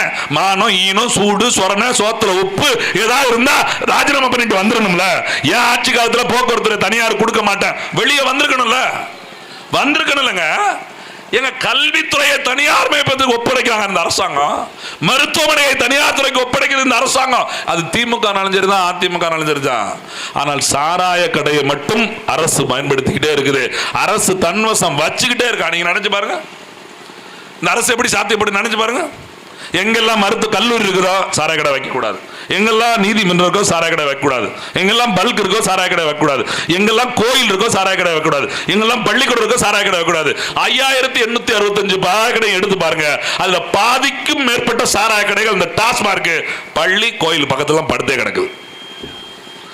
விதிமுறை வச்சதே அவன் தான், விதிமுறை போடுறதே அவன் தான். கேட்டா இல்ல அங்கதான் வியாபாரம் நல்லா நடக்கு, குடிமகன்களால் அவ்வளவு தூரம் வர முடியும். இதுல ஒரு குடியார மகன் சொல்லக்கூடாது. என்ன மது குடிப்போர் சங்கம், மது விரும்புவரா? ஆமா, மது பிரியர்கள். அடே அப்பா, மது பிரியர்கள். இவன் மது பிரியர்மா, நாளைக்கு ஒருத்தர் கொள்ளையடிச்சு வருவான், இன்னைக்கு திருடர் அப்படின்னு சொல்லாதீங்க. நகை விரும்புவோர் சங்கம். அப்புறம் நகைக்கடை எதுக்குடா வச்சிருக்கு? நகைக்கடை எது வச்சிருக்கு, அதில் காசு கொடுத்து வாங்குறவனா நகையை வெறுப்போர் சங்கமா? கொலை வந்துட்டு வந்து நிற்பான், அவனை கூப்பிட்டு கொலகார பேல உயிரின் மீது பற்று கொண்ட ஒரு சங்கம் அப்படிமா அவன். இதெல்லாம் தேவையா நமக்கு? யோசிச்சு பாருங்க. இவங்க பேர் மாத்துறாங்களாம். மது பிரியர்கள் வந்து கேட்டுக்கிறாங்க, அவங்களுக்கு ஊறுகாய் பத்த மாட்டேங்குது, கடலைப்பருப்பு பத்த மாட்டேங்குது, அவங்களுக்கு ரோட கிராஸ் பண்ண முடியல, மெயின் ரோட கிராஸ் பண்ணி சரக்கு குடிக்க முடியாதனால ஏலாக்குறிச்சியிலே 2 கடை ஆக்கலாமான்னு பார்த்துக்கிட்டு இருக்கான். பள்ளி மாணவர்கள் சாலையை கடந்து படிக்க போக முடியல அப்படின்னு பள்ளிக்கூடத்தை தொடங்கிவேன் எங்க ஐயன் காமராஜர். அவன் பெரியவனா நீங்க பெரியவனா நினைச்சு பாருங்க. பேசுறாங்கல்ல, 3 கிலோமீட்டருக்கு ஒருக்கா ஆரம்ப பள்ளி, 3 கிலோமீட்டர்ல 5 கிலோமீட்டருக்கு ஒருக்கா நடுநிலை பள்ளி, 12 கிலோமீட்டருக்கு ஒருக்கா மேல்நிலை பள்ளி என்று கட்டி மக்களை படிக்க வைத்தவர் காமராஜர். இவன் ஊருக்கு சாரா கடை திறந்து வச்சு மக்களை குடிக்க வைத்தது இந்த திமுக அதிமுக. இல்லன்னு யாராவது பேச முடியுமா? யாராவது சொல்ல முடியுமா? யோசிச்சு பாருங்க. யாராவது ஒருத்தர் நாளைக்கு நடத்திடலாங்க, காமராஜரை விட்டுட்டு கருணாநிதிக்கு பிறந்தநாள் விழா, ஜெயலலிதாவுக்கு பிறந்தநாள் நடத்தலாம். என்ன தகுதி, என்ன சாதனை? ஏதாவது ஒண்ணு சத்ததுக்கு முன்னாடி, சத்ததுக்கு பின்னாடி இன்னும் பண்ண முடியாது. சத்ததுக்கு முன்னாடி ஆட்சியில் இருக்கும் போது ஏதாவது ஒண்ணு நாங்கள் வந்து உங்களுக்கு வந்து மத்திய உணவு திட்டம் கொண்டு வந்து எம்ஜிஆர் தெரியுமா அப்படிமாங்க. அடேங்க அப்பா, முழு பூசணிக்காய் சோத்துல மறைப்பாங்க தெரியுமா? முழு பூசணிக்காய். டேய், மதிய உணவு திட்டம் கொண்டு வந்தது காமராஜர். காமராஜர் தான். உங்க ஐயா எம்ஜிஆர் கொண்டு வந்தது என்னது? எம்ஜிஆர் கொண்டு வந்தது பால்வாடி பள்ளிக்கூடத்துக்கு சாப்பாடு. நல்லா புரிஞ்சுங்க. 2 திட்டத்துக்கு வேறுபாடு இருக்குது. பள்ளிகளில் மதிய உணவு திட்டம், மதிய உணவு கொடுக்க முடியல, மதிய உணவு கொண்டு சேர்க்க முடியல. நினைச்சு பாருங்க. எங்க ஊர் தென்காசி மாவட்டம், ஒரு ரயில்வே டிராக்கு, காமராஜர் முதலமைச்சர் வந்துகிட்டு இருக்காரு. காமராஜர் முதலமைச்சர் வந்துகிட்டு இருக்காரு. இப்ப மாதிரிலாம் கிடையாது, 15 கார் 20 கார்லாம் கிடையாது, 2 காரு. பின்னாடி 4 பேர், 2 போலீஸ்காரங்க, முன்னாடி அவர் கூட 2 பேர் உட்காந்துருக்காங்க. வண்டி தொடர் வண்டி போகணும், தொடர் வண்டி வருது, முதலமைச்சர் கார் நிக்குது. இப்ப அப்படியெல்லாம் கிடையாது, ஏரோப்ளேன் நிற்கும், இவங்க போய்கிட்டு இருப்பாங்க. படத்துல விவேக் சல்யூட் அடிப்பான் பாருங்க, என்ன மேலே போய்கிட்டு இருக்காரு பிரதம அமைச்சர், மேலே வரும் கீழே ஏண்டா சாவறீங்க அப்படிங்கிற மாதிரி அவங்க நிற்க மாட்டாங்க. ஆனா காமராஜர் நிற்கிறாரு, தொடர் வண்டி போகணும், வெளியே இறங்கி வந்து நிற்காரு. நம்மளால எப்படி இருப்பாரு தெரியல பாருங்க. 6 அடிக்கு அப்படி இருந்தாலும் சட்டை இங்க வரைக்கும், அரக்கை சட்டையை முட்டங்கால இறக்கி நின்றுட்டு இருக்கோம். இப்படி இருந்துட்டு இருக்கு. ஒரு பையன் அங்க வயக்காட்டுக்குள்ள, எங்க ஊர் பையன், சட்டை போடாம மேட்சட்டை போடாம டவுசர் மட்டும் போட்டுக்கிட்டு ஆடு மாடு மேய்ச்சிக்கிட்டு இருக்கான். காமராஜர் பாக்குறாரு, நம்ம எல்லாரும் படிக்க அனுப்பணும்னு சொல்லி பெருமை பேத்திக்கிட்டு இருக்கோம். எல்லாரும் படிச்சு விட்டாங்க, நம்ம படிக்காத படிப்பு படிச்சு விட்டாங்க நினைச்சிட்டு இருக்கோம். வயசு போய் என்னடா ஆடு மாடு மேய்ச்சிக்கிட்டு இருக்கான், இவன் படிக்க போலையா அப்படின்னு நினைச்சுக்கிட்டு, அவன் ஆடு மாடு மேய்ப்பது குற்றம் இல்ல, ஏன் படிக்க முடியாமல் போனது அப்படின்னு யோசிச்சுட்டு வயக்காட்டுல இறங்கி போறாரு. இவன் நம்மால் யாரும் வெள்ளையும் சொல்லியுமே டங்கு வாரா. ஏன்னா அவர் 2 சவுகார் ஜானை கூட 2 டான்ஸை போட்டுருந்தான்னா எம்ஜிஆர்னு கண்டுபிடிப்பாங்க. சரோஜாதேவி கூட 2 பாட்டை போட்டிருந்தான்னா அவன் சிவாஜி கணேசன் கண்டுபிடிக்க முடியும். இவர் மக்கள் மண்டையில இருந்து கால் வரைக்கும் கருப்பு கருப்பா இருந்தா யாருக்கு தெரியும்? அவர் ஆட்டுக்கு போனோன்னா கேட்கிறாரு, எப்ப படிக்க போலையா அப்படின்னு ஒண்ணு அந்த பையன் சொல்றான் பாரு, அப்படின்னு மேல எங்களையும் பார்த்து, இது எங்க ஊர் பாஷை, கொஞ்சம் ஏத்தாலாம் பிடிச்சவங்க நாங்க, அப்படித்தான் பெரிய ஆள் ஏரியாலாம் பார்க்காம பேசுவாங்க. இப்படி மேல எங்களையும் பார்த்து, படிக்க போனா எவன் ஜோறு ஓடுவான், நீ போடுவியா அப்படிங்க. அவனுக்கு காமராஜர் தெரியல, போலீஸ்காரர் அடிக்க போறாரு. ஏன்னா அங்க இருக்கவருக்கு காமராஜர் கூட வந்திருக்காரு. ஒரு முதலமைச்சர் ஒரு சின்ன பையன் நீ வாப்போன்னு பேசுறேன் அப்படின்னு சொல்லி அடிக்க போறாரு. காமராஜர் உடனே சொல்றாரு பாருங்க, ஒரு முதலமைச்சர் எப்படி இருக்க வேண்டும் என்பதை காமராஜரை பார்த்து கற்றுக்கொள்ள வேண்டும். முதலமைச்சர் சொல்றாரு, பாட்டுன அவனுக்கு நான் யாரும் தெரியுமா, தெரிஞ்சா பேசுவானா, அவ்வளவு அக்கறை உன்னையெல்லாம் தண்ணியில காட்டுறதுக்கு மாத்தணும்னே, எது உன்னையெல்லாம் தண்ணியில காட்டுக்கு மாத்தணும்னே. இப்ப அடிக்கிறவன் தான் டிஎஸ்பி ஆக்குவேன், இப்ப அடிக்கிறவன் தான் எஸ்பியா போடுவேன், கொல்றவனு தான் டிஜிபி ஆக்குவேன். இப்ப இருக்க ஆளுங்க அவன் அடிக்க போனவனே தூக்கி வேற இடத்துக்கு மாத்துவேன். ஐயங்க காமராஜர் சொல்லிவிட்டு, என்ன சோறு தந்தா பள்ளிக்கூடம் போவியா அப்படின்னு கேட்காரு. இப்படியே திருப்பி சொல்றான், யாரு நீ சோறு யோ போயா, ஏன்னா யாருன்னே தெரியல, சும்மா காட்டி வண்டியில இருந்து இறங்கி வந்துட்டு சோறு ஓடுறான், பள்ளிக்கூடமா படிக்க போலையான்னு கேட்டுக்கிட்டு இருந்தா அவன் பாட்டு நக்கல் அடிச்சு போயிட்டான். காமராஜர் பாருங்க இங்க இருந்து சென்னை வரைக்கும் போறாரு. போயிட்டு அமைச்சர்களை கூட்டுறாரு, யோசிக்கிறாரு, நாம எல்லாருக்கும் படிக்க வச்சிட்டோம் நினைச்சிட்டோம், மத்தியான சாப்பாடு இல்லாம நிறைய பேர் படிக்காம இருக்கிறாங்க, பள்ளி கட்டி கொடுத்தோம், சிறுடை கொடுத்துட்டோம், ஜாதி தெரியக்கூடாது, வித்தியாசம் தெரியக்கூடாது, பணக்கார ஏழை தெரியக்கூடாதுன்னு சொல்லிட்டு காலனி கொடுத்துட்டோம், புத்தகம் கொடுத்துட்டோம், பை கொடுத்துட்டோம். ஆனாலும் சோறு இல்லைன்னு ஒரு சில பேரால படிக்க போக முடியல. அந்த சோத்தை போட்டா எப்படி படிக்க வைக்க முடியுமா, என்ன பண்ணலாம் அப்படின்னு கணக்கு போட்டு, ஒருத்தருக்கு சோறு போடணும் என்ன ஆகணும், மாசத்துக்கு 2 ரூபா ஆகும், வருஷத்துக்கு இவ்வளவு ஆகும், இவ்வளவு பேருக்கு போட்டா இவ்வளவு ஆகும் அப்படின்னு கணக்கு போடுறாங்க. ஒரு அமைச்சர் சும்மா நக்கலுக்கு சொல்றாரு, ஐயா அப்படி எல்லாருக்கும் உடனே பிச்சை தான் எடுக்கணும் அப்படின்னு சொன்ன உடனே காமராஜர் உடனடியா சொன்ன வார்த்தை தெரியுமா, என் குழந்தைகள் படிக்க வேண்டும் என்பதற்காக வாழ்வதற்காக என் மக்களிடத்திலே மடியேந்தி பிச்சை எடுக்க தயாராக இருக்கிற அந்த திட்டம் தொடங்கட்டும். அப்படி என் பிள்ளைய படிக்கிறங்க பொதுமக்கிட்ட பிச்சை எடுக்கிறேன்னா முதலமைச்சர் இன்னைக்கு முதலமைச்சர் பிச்சை எடுக்க வைக்கிறான் பொதுமக்களை. யாரு? இந்த ஆட்சியாளர்கள். 1000 ரூபாய் தரீங்களா, ஓசியில பஸ் தரீங்களா, ஓட்டுக்கு 200 ரூபாய் தரீங்களா, ஏதாவது நல்லா திட்டம் தரீங்களா? அமைச்சர் வந்தாலே மனு வச்சு நலவு நிற்பாங்க. எம்எல்ஏ வந்தா அந்த மனு விளங்காத குப்பையில தான் போகும். நம்ம டீ கடையில நமக்கு தான் வரும் அடைக்குன்னு தெரியும். இருந்தாலும் மனு. ஒரு படம் பார்த்திருக்கீங்களா? தண்ணீர் தண்ணீர்னு ஒரு படம் பார்த்திருப்பீங்க, பழைய காலத்து படம். மனு தண்ணி வேணும்னு ஊர்ல மனு கொடுப்பாங்க. கலெக்டர்கிட்ட போகும். கலெக்டர் பார்த்து அவர் உதவி ஆடுறாரு, அவர்கிட்ட மாத்தி விட்டு தாசில்தார்ட்ட அங்கனே அந்த காட்சியை காட்டுவார். தாசில்தார் அப்படி ஆர்ஐட்ட மாத்துவார், ஆர்ஐ விஓட்ட மாத்துவார், விஓ தலையாட்ட மாத்தும், தலையார் பஞ்சாயத்துல கிளர்க்கு மாத்தும், கிளர்க்கு கொண்டு டீ கடையில் மாட்டி விட்டுருவான். நம்ம ஆள் டியூட்டி வரும், அவன்கிட்ட திருப்பி கொடுத்து வீட்டுக்கு போட்டுருவாங்க. இப்படித்தான் 55 வருஷமா தண்ணி வந்துகிட்டே இருக்கும். வருங்கிறீங்க, தண்ணி வேணும் கேட்டுக்கிட்டே இருப்பாங்க. பிறகு நம்மள மாதிரி சூடா 2 பேர் வந்தா நம்மளே வெட்டுவாங்க. குளத்தை வெட்டினா ஆட்டை போட பாக்குறாட நீ மண்ணை அப்படின்னு சொல்லி தூக்கி போட்டு உள்ள விட்டுருவாங்க. ஆனா இப்ப இவன் என்ன பண்றாங்க? குளத்தை தான் வெட்டுறாங்க. எதுக்கு? தண்ணி வரணும் வெட்டுறாங்க. அதுக்கு அதை சொல்லுவாங்க, குளத்தை வெட்டினா தண்ணியை சாமிக்கிறான். டேய், உங்களெல்லாம் பார்த்தா அவ்வளோ நல்லா வேலை தெரியுது. நீ யாருன்னு எனக்கு தெரியும், நான் யாருன்னு உனக்கு தெரியும். நீ குளம் வெட்டுற லட்சணம் எங்களுக்கு தெரியாது. குளத்தை வெட்டுவதன் மூலமாக நீரை சேமித்திருந்தால் இன்று காமராஜர் கட்டிய அந்த புள்ளம்பாடி வாய்க்காலுக்கு பிறகு ஒரு வாய்க்காலை இது திராவிட ஆட்சியாளர்கள் இங்க தோண்டிருக்காங்களா? நீ எல்லாம் தண்ணியை சேமிக்க நினைச்சிருந்தா இந்த 50 வருஷத்துல எத்தனை அணை திட்டங்களை கொண்டு வந்திருக்கலாம், எவ்வளவு நீரை சேமித்திருக்கலாம். யோசிச்சு பாருங்க. இங்க இல்ல, எங்கேயுமே கொண்டு வரல. அதனாலதான் கிண்டலுக்கு எங்க பிள்ளைகளை பேசுவாங்க, கருணாநிதி 2-3 மனைகளை கட்டினார், மனைவியை கட்டினாரு, துணையை கட்டினார், ஒரு அணையை கட்டினாரா அப்படின்னு வெக்கம் கட்டதனமா கேட்டுக்கிட்டே தான் இருக்காங்க. நம்ம அளவு ரோசம் வர்றதே இல்லை. இந்த பாருங்க, கருணாநிதி படத்தை காணும், ஸ்டாம்புக்குள்ள வச்சிருக்காங்களா, கொஞ்சம் மறைஞ்சிருச்சு பாருங்க. முதல்ல கருணாநிதி இருந்தாரு, அப்படி கீழே ஸ்டாலின் இருந்தாரு. இப்ப அவர் முடிச்சு, அப்போ ஸ்டாலின் கருணாநிதி இடத்துக்கு போயிட்டாரு, உதயநிதி ஸ்டாலின் இடத்துக்கு போயிட்டாரு. நம்மளால எப்பயும் கீழே இருந்துகிட்டே இருக்காங்க வணக்கம் போட்டுக்கிட்டே. அவங்க அப்பா இருந்தாரு, இப்ப பையன் இருக்காம இருக்கு இளையராஜான்னு சொல்லி. அவங்க அப்பா திமுக கலந்துருப்பாரு. இங்க கும்பிடு போடுற கூட்டம் போட்டுக்கிட்டே இருக்கு. அவங்க அப்பா மகன் மாறிக்கிட்டே இருக்கான். நம்ம அப்பனும் மகன் அந்த இடத்துல கீழே உக்காந்துக்கிட்டே தான் இருக்கும். இதை யாராவது நினைச்சு பார்க்கணும்ல? நினைச்சு பாருங்க. அமைச்சர் மகன் அமைச்சர் ஆயிட்டாரு, முதலமைச்சர் மகன் முதலமைச்சர் ஆயிட்டாரு, துணை முதலமைச்சர் ஆயிட்டாரு. ஆமா, ஓட்டு போட்ட மகன் ஓட்டு போட்டுட்டே சாவுறேன். அப்படித்தான், கரெக்ட் தானே? அமைச்சர் மகன் அமைச்சர், எம்எல்ஏ மகன் எம்எல்ஏ, துணை முதலமைச்சர் மகன் துணை முதலமைச்சர், முதலமைச்சர் மகன் முதலமைச்சர், ஓட்டு போட்ட நாய் ஓட்டு போட்டு சாவுடா அப்படின்னு விட்டுட்டு போயிட்டான். அவ்வளவுதான். இதை புரிந்து கொள்ள வேண்டியது நம்ம தான். இதை நம்ம தான் புரிஞ்சுக்கணும். வாக்கு செலுத்தி விட்டு வரியும் செலுத்தி விட்டு அவர்கள் வாய்க்கரிசிக்காக கை நீட்டுகிற இடத்தை கொண்டு வந்து நிப்பாட்டுறா பாருங்க. அதுதான் கஷ்டம். எங்களுக்கு சங்கடமா இருக்கு. என்னடா பிச்சைக்காரன் ஆகிட்டான், பிச்சைக்காரன். எங்க மக்களை போய் எங்க அப்பனை எங்க ஆத்தால மாமனை சித்தப்படி போய் இப்படி பிச்சைக்காரனா அப்படின்னு சொல்ல வேண்டி இருக்குன்னு வருத்தப்படுறோம்.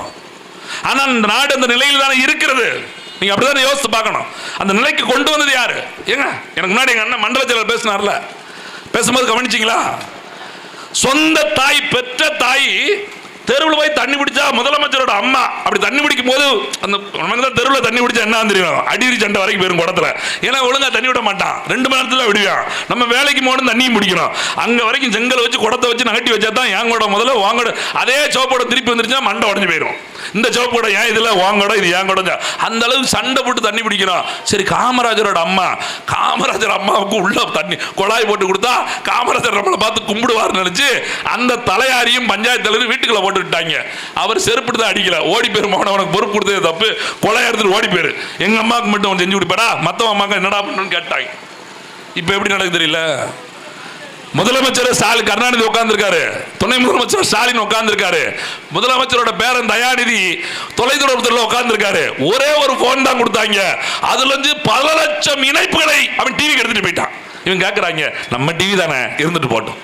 எது மக்களுக்கு கொடுக்க விடப்பட்ட பிஎஸ்என்எல் இணைப்புகளை எல்லாம் அரசாங்கத்திலிருந்து கருணாநிதியின் குடும்பம் திருடி கொண்டது. யாராவது கேட்டாங்களா? இன்னைக்கு கருணாநிதியோட சொத்து மதிப்பு என்ன? திமுக மேடை போட்டு பேசுறானே. திருவாரூர்ல இருந்து வந்தோம், திருவாரூர்ல இருந்து படைக்க வழி இல்லாம சினிமால பாட்டு எழுதி, அப்படி எழுதி, இப்படி எழுதி, வசரம் எழுதி, வசர கர்த்தாவாயி, அப்புறம் கட்சியில சேர்ந்து அங்க உண்டியல் குலுக்கி, இங்க உண்டியல் குலுக்கி, கரூர் குளத்தில முதல்ல எம்எல்ஏ ஆகி, அப்படியே அண்ணாட்ட மோதிரத்தை வாங்கி, அப்படி வந்து இப்படி வந்து கட்சியை பிடிச்சோன்னு சொல்றீங்களே. அப்போ உண்மையிலே எங்க ஆளு காசு இல்லாம தானே திருவாரூர்ல வந்திருக்காரு. 10 முறை எம்எல்ஏ இருந்தா ஆசிய கண்டத்தில் முதல் பணக்காரன் ஆக முடியுமா? சம்பளம் எவ்வளவு? எம்எல்ஏக்கு சம்பளம் இப்பதான் 1,05,000. 4 வருஷத்துக்கு முன்னாடி 50,000, அதுக்கு முன்னாடி 20,000. அப்ப இந்த சம்பளத்தெல்லாம் கணக்கு போட்டு பார்ப்போம். நீ ஓசிலே தின்னது வச்சது போனது கழிஞ்சது எல்லாமே கவர்மெண்ட் காசா வச்சா கூட உன் சம்பளத்தை கூட்டினா எவ்வளவு வரும், எவ்வளவு வந்திருக்கணும்? அப்ப கருணாநிதியோட சொத்து எப்படி வந்திருக்கணும்? நம்ம ஆளுகளே சொல்லுவாங்க, எங்கங்க எங்க ஊர் ஏலாகுறிச்சி சேர்மனே நிறைய எவ்வளவு சம்பாதிச்சிட்டாரு, அப்புறம் கருணாநிதி சம்பாதிக்க மாட்டாரா? என்ன எஸ்எஸ் இப்ப எப்படி இருக்காரு, அங்கிட்டு எங்க செல்ல சின்னப்பான எப்படி இருக்காரு? அவன் கவுன்சிலரே கக்கா போறதுக்கு காண்டசா காரில் போய்கிட்டு இருக்கான், கருணாநிதி மகன் போறதுக்கு என்ன? ஏன்னா அரசியல் அப்படிதான் நம்புறான். ஓ, அரசியல் களவங்காதுக்கான இடம் தான், ஜெயிச்சுட்டா மட்டும் போதும் அப்படி. அதனாலதான் நாம் தமிழ் கட்சி இன்னும் ஜெயிக்கலன்னு நினைக்கிறேன். எது இப்படி எல்லாம் நினைக்க போய் தான் இந்த ஜெயிச்சுட்டா அப்படின்னு சொல்றோம்ல, அப்படி கிடையாது. ஜெயிச்சுட்டா கட்சிக்காரன் கட்சி வாழ்ந்ததுக்குல தனக்கு வாக்கு செலுத்திய மக்களை வாழ வைக்க வேண்டும் என்ற சிந்தனை வர வேண்டும் என்று பாடுபட்டவர் எங்கள் ஐயா காமராஜர். அதனாலதான் அவருக்கு இந்த நேரத்தில் இத்தனை வருடம் கழிச்சும் அவர் நினைச்சு பார்த்திருப்பாரா, சீமான் ஒருத்தன் கட்சி ஆரம்பிச்சு அவன் பிள்ளைகளை தம்பிகளை எல்லாம் கொண்டு வந்து நிப்பாட்டி நம்ம காமராஜர் எங்க பாட்டன் எங்க தாத்தன் எங்க ஐயா அப்படின்னு பேச விட்டுருப்பான்னு நினைச்சாரு. அதெல்லாம் ஒண்ணும் கிடையாது. செஞ்சது யாருக்கும் தெரியாம செத்துட்டு போயிட்டாங்க. முதலமைச்சரா காமராஜர் உட்கார்ந்து இருக்கிறாரு. காமராஜர் தேர்தல் வரப்போகுது. அவரோட உதவியாளர் போய் கேட்கிறாரு, ஐயா காமராஜா நம்ம செஞ்ச திட்டம்லாம் இருக்கு இல்லையா, ரோடு போட்டிருக்கோம், சாலை போட்டிருக்கோம், பேருந்து விட்டுருக்கோம், கம்பெனி தொடங்கியிருக்கோம், வேலை வாய்ப்பு கொடுத்துருக்கோம், இது எல்லாத்தையும் ஒரு விளம்பரப்பட ஒரு ஆடு பிலிம் எடுத்தோம்னா ஒரு 2 நிமிஷம் ஓடுற மாதிரி எடுத்து போட்டு விட்டோம்னா மக்கள் பார்த்துட்டு ஓட்டு போட்டுருவாங்க அப்படின்னு கேட்கிறாரு. அப்படியா? ரோடு போட்டோம், மக்கள் பயன்படுத்துறாங்களா? பயன்படுத்துறாங்க. பஸ் விட்டோம், எல்லாம் ஏறி போறாங்களா? சோறு போட்டோம், சாப்பிட்டாங்களா? அப்புறம் எதுக்கு விளம்பரப்படனே அப்படின்னு கேட்கிறாரு இல்லையா? யாவப்படுத்தணுமையா, மக்கள் மறந்துடுவாங்க. சரி எம்பிட்டு வரும்? 2 லட்சம் அப்படின்னு இருக்காரு. அவர் திருப்பி கேட்டாரா, இந்த 2 லட்சம் இருந்தா இன்னும் ஒரு பள்ளிக்கூடம் கட்டி 200 பிள்ளைகளை என்னால் படிக்க வைத்து விட முடியும். மக்கள் வாக்கு செலுத்துவதும் செலுத்தாதும் அவர்களை சொன்ன. அது மாதிரி எங்க காமராஜருக்கு அப்புறம் ஓட்டு போடுறதும் போடாது உங்க விருப்பம்னு மேடையில் பேசுற ஒரே கட்சி தலைவர் எங்க அண்ணன் சீமான் மட்டும்தான். நானே நினைப்பேன், ஐயோ என்னடா எங்க ஆளை கூட்டு வந்துட்டா, போட்டா போடு போடாட்டி போகாரு தரிசா பெருமை நம்ம நல்லா அப்படின்னா, அப்படி சொல்றதுக்கு முதல்ல தைரியம் வேணுங்க. கொள்ளையடிக்க நினைக்கிறவன் தான் போட்டுருங்க தலைவர போட்டுருங்க, எப்படியாவது போட்டுருங்க அப்படின்னு கும்பிடுவேன். எங்கால ஓட்டு கேட்டு போகும்போது இப்படி நிப்பாட்டுறா படத்தாங்காரு. எங்கள் ஊரில் ஒருத்தங்க கேட்கான், என்ன நீங்கள் ஓட்டு கேட்கும் போதே கும்பிட மாட்டீங்களோ, ஜெயிச்சு வந்தால் எப்படி உங்களை கும்பிட்டவெல்லாம் நக்கிட்டு போயிட்டான், நாங்கள் கும்பிட 5 வருஷத்துக்கு ஒருக்கா ஒரு நாள் கும்பிடுதேன். நம்ம 5 வருஷமா உனக்கு கும்பிட்டுக்கிட்டு இருக்கோம். தலைவர நினைச்சு பாருங்க. புரோட்டா கடையில் புரோட்டா அடிக்காங்க, பிள்ளைக்கு கழுவி விடுறாங்க, பாத்திரம் விலைக்கு விடுறாங்க, என்னென்ன வேலையெல்லாம் பார்க்க டிசைனா யோசிக்கிறாங்க. இந்த சிந்தனையை மக்களுக்கு என்ன செய்யலான்னு யோசிச்சிருக்கலாம்ல, மக்களுக்கு என்ன செய்யலான்னு யோசிச்சிருக்கலாம்ல. ஏதாவது ஒன்று சரியான வரலாறை போதித்து கொடுத்துருக்காங்களா? வரலாற்றை நமக்காக உழைத்தவர்களை ஞாபகப்படுத்திருக்காங்களா? இந்த மண்ணுக்கு மக்களுக்கு விவசாய நிலங்களை இன்னைக்கு வரைக்கும் விவசாய நிலங்களை பாதுகாத்து வச்சிருக்கானுங்க. இன்னைக்கு எத்தனை நாட்டோட சண்டை நடக்குது நம்மளும் பாக்குறப்ப, அங்க சண்டை இங்க சண்டை பாக்குறோம்ல. நாளை இந்தியாவோட ஒரு நாடு சண்டை எடுக்கிறது, போர் வருகிறது. எங்க போறது? சோத்துக்கு அரிசிங்கிறது வருது தெரியுமா நமக்கு? கர்நாடகத்திலிருந்து வந்துகிட்டு இருக்கு. எங்க? ஆந்திராவிலும் கர்நாடகத்திலிருந்து வருது. சப்பாத்திங்கிறது வருது பீகார்ல இருந்து வந்துகிட்டு இருக்கு. வக்கனே திங்கிறோம்ல ஆட்டுக்கறி, அதே ஆந்திரால தான் வருது. 2 மணில இருந்து 5 மணிக்குள்ள 2 டீ குடிச்சாதான் உயிர் வாழ முடியும் சொல்லி டீ கடையை நோக்கி போறோம்ல, அந்த பாலே ஆந்திரால தான் வருது. நாளைக்கு ஆந்திராவுக்கு நமக்கும் போராய் போயிட்டோம்னா சோறு இல்லாம நாண்டுக்கிட்டு சாக வேண்டியதான். எது சோறு இல்லாம என்ன தருவேன்? பால் தர மாட்டாங்க, கறி தர மாட்டாங்க, கஞ்சி தர மாட்டான், ஒண்ணு தர மாட்டான். நமக்கு என்ன வரும்? இருக்கிற விவசாய நிலங்களை வைத்துட்டு கொரோனான்னு ஒரு நோய் வந்துச்சு, எந்த கடையை திறக்க விட்டா? நோயே இருந்தாலும் காய்கறி கடையா திறந்து கொடுக்குறா, பொழைச்சிட்டு போறோம்னு சொன்னா எந்த கடையா திறக்க முடிஞ்சா? ஏன்னா சோறு மட்டும்தான் பசிச்சுக்கிட்டே இருக்கும், டெய்லி பசிச்சு ஆகும், வேற வழியே இருக்காது. அந்த சோற்றை விளைவிக்கிற விவசாய நிலத்தை இன்னைக்கு வரைக்கும் விட்டு வச்சிருக்காங்களா? எல்லா இடத்துலையும் பிளாட், எல்லா இடத்துலையும் பொன்னா பாவம் தின்னா போகும் அப்படிங்கிற மாதிரி பிளாட் அடிக்க வேண்டியது. வாடிய பயிரை கண்ட போதெல்லாம் வாடினேன் அப்படின்னு பாடிட்டார் வள்ளலாரான்னு ஒருத்தர் அறிவுரை சொன்னான்னு வச்சுக்கோங்க. இதுக்கு வள்ளலார் நகர்னு பேர் வச்சு வித்துரு, முடிஞ்சு போச்சு. திருவள்ளுவர் சொல்லியிருக்காரா நமக்கு இப்படி, அப்ப திருவள்ளுவர் நகர்னு வச்சு விட்டுரு, பேரை மட்டும் தமிழ்ல வச்சு நம்மளால வாங்கிடுவாங்க, முடிஞ்சு போச்சு. எப்படி நீங்க பிளாட் போட்டு மனைகளை உண்டாக்கிடுவீங்க? மனைகளை உண்டாக்கப்பட்ட மனைகள் இருந்து விவசாய நிலங்களை ஒரு வரைக்கும் உண்டாக்க முடியுமா? வரலாற்றில் கட்டடங்கள் கட்டலாங்களா, தொழிற்சாலைகள் கட்டலாங்க, ஆனால் விவசாய நிலத்தை உண்டாக்க முடியாது. ஆனா முடியும், நம்மளால உண்டாக்க முடியும், நினைச்சா முடியும். அதுதான் எங்க அண்ணன் சீமான் சொன்னாரு, எல்லாரும் சிரிச்சாங்க. ஆனா சந்திரபாபு நாயுடு 20,000 ஏக்கர்ல விவசாய நிலங்களை உண்டு பண்ணி விவசாயம் பண்ணிட்டு இருக்காரு. காரணம் என்ன? முதலமைச்சர் என்கிற அதிகாரம், சீட்ல உட்கார்ந்தாரு, செஞ்சிட்டாரு. சொன்ன எங்க அண்ணன் சீமானுக்கு நீங்க வாக்கு செலுத்தல, இன்னும் அது கோரிக்கையாவே இருக்கு. ஜெயிச்ச இந்த கட்சி தலைவர்கள் யாருமே அது மாதிரி செய்யறது கிடையாது. அதுதான் சிக்கல். ஒவ்வொரு முறை தேர்தலை சந்திக்கிற போது நம்ம நினைக்கிறோம்ல, இப்படி பண்ணிடுறோம் தம்பி, இந்த வட்டம் சரியில்லையா. இப்ப எல்லாரும் நினைக்கிறாங்க திமுக ரொம்ப பண்றாங்க. அப்ப அதிமுக ஓட்டு போட்டுறோமா? எடப்பாடி பழனிசாமி அவர்கள் தமிழகத்தை மீட்டோன்னு சொல்லி வந்துகிட்டு இருக்காரு.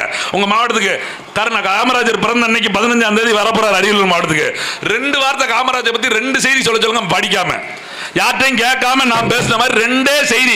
காமராஜர் எப்பொழுது பிறந்தார், எங்க பிறந்தார், காமராஜரின் தந்தை என்ன, தாயார் என்ன, காமராஜர் எத்தனை வரைக்கும் படிச்சாரு, எந்த வருஷத்துல இருந்து எந்த வருஷம் வரைக்கும் தேர்தல் முதலமைச்சராக இருந்தாரு, எத்தனை முறை ஜெயில இருந்தாரு, இதை மட்டும் சொல்லுங்க. வர அவர் போவாரு.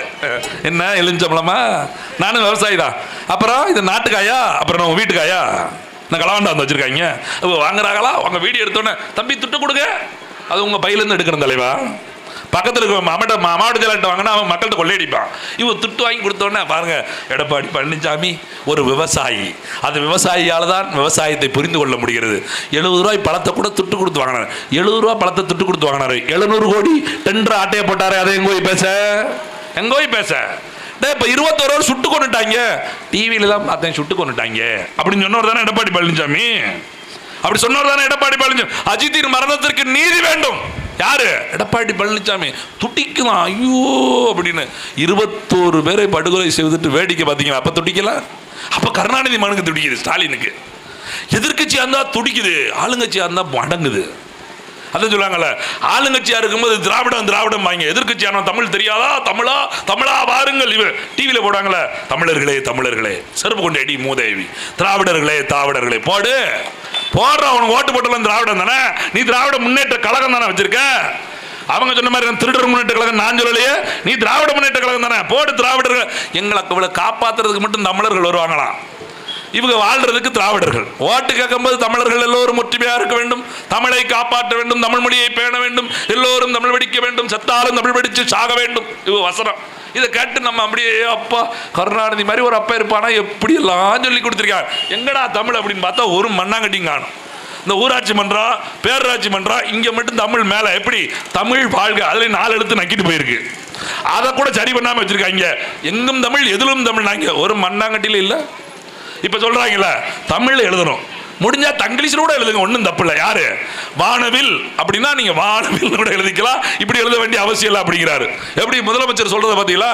தமிழரோட வாரிசுல வந்தவரா, தமிழர்களை காக்க வந்தவர். எப்படி இருக்கும்? எப்படி இந்த ஆட்சி? இவர் இல்லைன்னா இவர். இந்த பேய விட்டா பிசாசு போய் மாட்டிக்கிறாங்கல்ல, ஒண்டை வந்த பிராடி ஓட விட்ட பிராடிட்ட மாட்டிக்கிற மாதிரி, கோயிலே வேளாண் சொல்லிட்டு போற இன்னொரு முக்கில் கோயில வேற வழியில மொழிவாங்க. அந்த மாதிரி இவனுக்கு இந்த கருணாநிதிங்கிற பேய், திமுகங்கிற பேய் வேண்டாம் அப்படின்னு சொல்லிட்டு அதிமுகங்கிற பிசாசுக்கு ஓட்டு போடுறது, அதிமுக பிசாசு வேண்டாம்னு சொல்லிட்டு திமுகங்கிற பேய்க்கு ஓட்டு போடுறது. இந்த ரெண்டும் வேண்டான்னு ஒரு மாற்ற வரணும்னு மனசுல நினைச்சுக்கிட்டே இருக்கீங்களா? அதுக்கு தான் உங்க பிள்ளைகள் அண்ணன் சீமான் பின்னாடி 15 வருஷமா இந்த தேர்தல் நின்றுகிட்டே இருக்கும். ஏன்னா உங்களுக்கு கண்ணுக்கு தெரியல, அதான் உண்மை. எல்லாரும் என்ன நினைச்சிட்டு இருக்கீங்க? தம்பி போடலாம் தம்பி, நீங்க ஜெயிச்சிருவீங்களா? கூட்டணி தான், உங்களால் கூட்டணிக்கே வரமாட்டுங்க. யாரு கூட கூட்டணி போக சொல்லுங்க. நான் இரவே எங்கள் அண்ணனுக்கு ஃபோன் போட்டு, இந்த மாதிரி ஏலாக்குறிச்சியில் கூட்டத்துக்கு போனால் அரியலூர் மாவட்டத்தில் சொல்லிட்டாங்க கூட்டணி வைக்கலாம், உங்களுக்கு ஓட்டு கிடையாதுன்னு சொல்லிட்டாங்க. இன்னார்ட்டெல்லாம் நீங்கள் போய் கட்டி பிடிக்க வேண்டியிருக்கு அப்படின்னு சொல்லியிருக்காங்க. நான் சொல்லிடுறேன், யார்கிட்ட எதுக்காக கூட்டணி வைக்கலாம் சொல்லுங்க? அதிமுகவோட கூட்டணி வைக்க முடியுமா? நாங்கள் கேட்கிற கேள்விக்கு பதில் சொல்வார்களா? கல்வி இலவசமாக தர முடியும் என்று அதிமுக அறிவிக்குமா? ஆரம்ப கல்வி முதல் ஆராய்ச்சி கல்வி வரை இலவசம். எடப்பாடி பழனிசாமி ஜூலை 15 அறிவிப்பாரா? உங்க மாவட்டத்தில் அறிவிப்பாரா? மருத்துவம், அரசு மருத்துவமனையில் கலெக்டர் மகன்ல அமைச்சர் மகள் வந்து சாதாரண குடிமகன் பிள்ளைகள் வரைக்கும் சிறந்த மருத்துவத்தை, உயர்தரமான மருத்துவத்தை, அறுவை சிகிச்சை வரைக்கும் தருவோம். எடப்பாடி பழனிசாமி அறிவிக்க முடியுமா? ஒன்னில குடிக்கிற நீர், தண்ணீர் விற்பனை கிடையாதுங்க. இந்த மாதிரி தண்ணி பாட்டில் விற்பனை கிடையாது. தண்ணி கேனு, தண்ணி பாட்டில் எல்லாம், தண்ணி குடிக்கிற தண்ணீர் எல்லோருக்கும் இலவசம். அறிவிப்பாங்களா? திமுக அறிவிக்குமா? அதிமுக அறிவிக்குமா? ஒருத்தனை அறிவிக்க மாட்டான். ஏன் சொல்லுங்க? தண்ணி கம்பெனில எல்லாத்தையும் வச்சிருக்கா அவன் தான். மருத்துவமனை முன்னாள் அமைச்சர் வச்சிருக்கான், இந்நாள் அமைச்சர் வச்சிருக்கான். பள்ளிக்கூடம் முன்னாள் எம்எல்ஏ வச்சிருக்கான், இந்நாள். பிசினஸ் அது, வியாபாரம். அரசியல் என்பது மக்களுக்கு ஆற்றுகிற சேவை. சொன்னவன் காமராஜர், எது சொன்னது காமராஜர். இன்னைக்கு அந்த பக்கத்தில் நிக்காங்கல்ல, அவங்க அரசியல் என்பது பிசினஸ், வியாபாரமா மாத்திட்டு போயிட்டாங்க. இந்த இருக்கார ஜோடியில் ஒரு டிக்கெட்டு, கண்ணாடி போட்ட டிக்கெட்டு, அந்த டிக்கெட்டு தான் இன்ஜினியரிங் காலேஜ் மெடிக்கல் காலேஜ்லாம் வித்து கூவி வித்துச்சு. தம்பி நீ யாரு ஜாரக கடை வச்சிருந்தோன்னா உனக்கு 2 டிக்கெட் போ. நீ யாரு சினிமா படம் எடுக்கிறியா உனக்கு 2. எங்க அண்ணன் பாரதிராஜாவுக்கே 2 மருத்துவக் கல்லூரி கொடுத்துருக்காரு. அவர் பிழைக்க தெரியாத பிள்ளை காலேஜ் வச்சு நான் என்ன பண்ண போறேன் இப்போ யோசிக்கிறாரு. 2 காலேஜ் வாங்கியிருந்தா கூட கோடீஸ்வரர் ஆயிருக்கலாமோ அப்படின்னு. இன்னைக்கு மருத்துவக் கல்லூரியா வச்சிருக்காங்களா, உடையாறு அப்போல்லாம் அதுன்னு வச்சிருக்காங்களே, எல்லாம் தானம் போட்டு பிச்சை போட்டுது. ஏன்னா அவங்க அப்பா விட்டு சொத்து கேரளாவிலேருந்து அள்ளி கொண்டு வந்தது. அப்படி தான பிறகு தானம் பண்ணிட்டார். நம்மளால நினைச்சுக்கிறோம் எம்ஜிஆர் சிவப்பா இருக்காரு, தங்கப்பசுமா தின்றுருக்காரு, அவர் புரட்சி தலைவர் பொன்மன செம்மல், அவர் மாதிரி யோக்கியன் உண்டா? அவரை மாதிரி யோக்கியன் உண்டா? உண்டா இல்லையா? அவரை மாதிரி ஒரு யோக்கியம் இருக்கவே முடியாது. ஏன் சொல்லுங்க? இன்னைக்கு போய் ஒரு விஏ ஆஃபீஸ்ல இருந்து கலெக்டர் ஆஃபீஸ் வரைக்கும் போனீங்கன்னா ஒரு டெண்டர் விட்டவொடனே தலையாரிக்கு 1%, விஏவுக்கு 1.5%, ஆர்ஐக்கு 2%, தாசில்தாருக்கு 5%, இன்ஜினியருக்கு 7%, அளவு பார்க்கறன்னு 10%, ஊராட்சி தலைவருக்கு 10%, அங்க இருக்கிற மெம்பருக்கு 5% பிரிச்சிருக்காங்கல. அந்த பிரிச்சு கொடுத்ததே உங்க தானே தலைமை எம்ஜிஆர் தான். கரெக்டா பெருமையா எவனும் அதிகமா கொள்ளையடிக்கூடாது, எல்லாருக்கும் போனோம். ஏன் சொல்லுங்க? அப்பதான் முதலமைச்சர் வரும்போது 10 கார் வர முடியும். எம்எல்ஏக்கு ஒரு காரு, ஒன்றிய தலைவருக்கு ஒரு காரு, சேர்மன் எல்லாத்தையுமே அமைச்சரை கொள்ளையடிச்சுட்டு போயிட்டா இவங்களுக்கு எப்படி கார் வரும்? உங்களுக்கு நினைவு இருக்கா? எங்க ஊர் பக்கத்தில் சங்கரன் கோயில், போன வாரம் சங்கரன் கோயில் நகர்மன்ற தலைவரை இது பண்ணிட்டாங்க, டிஸ்மிஸ் பண்ணிட்டாங்க. ஏன் பண்ணாங்க? அவர் எல்லாத்தையும் அவரே கொள்ளையடிச்சாரு, கமிஷன் தராம. மெம்பருக்கு திமுக மெம்பருக்கும் தரமாட்டுக்காரு, அதிமுக மெம்பருக்கும் தரமாட்டுக்காரு, ஒருத்தருக்கும் தரமாட்டுக்காரு, அதிமுக மெம்பருக்கும் தரல. அவ எல்லாரும் சேர்ந்து ஓட்டை மாத்தி போட்டு வெளியே அனுப்பிட்டாங்க.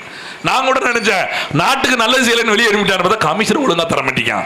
சரா திமுக காரன் சொல்லலாம், அதிமுக காரன் எங்களுக்கு கமிஷன் வேணும்ல.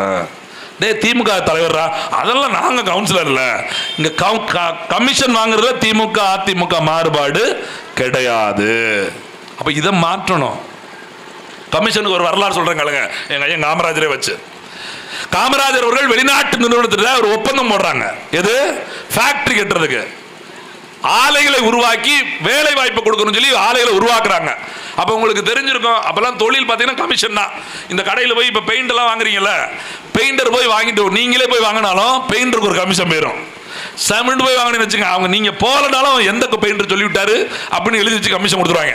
அது மாதிரி தொழில் கமிஷனாக தான் இருந்துச்சு. 9 ஃபேக்டரி முடிச்சுட்டாங்க. கடைசியா வந்து அந்த நிறுவனத்துக்காரங்க வந்து நிக்கிறாங்க உதவியாளர் சொல்லிட்டு. உதவியாளர் வந்து காமராஜர் சொல்றாரு, இந்த மாதிரி ஒரு 2.5 லட்சம் ரூபா நம்ம கொடுத்த ஆர்டர் அடிப்படையில் கமிஷன் இருக்குது, முதலமைச்சர்கிட்ட கொடுக்கணும்னு சொல்லி அந்த சீனா நிறுவனத்துக்காரங்க வெளியில அந்த பந்தம் வந்திருக்காங்க அப்படின்னு சொல்றாங்க.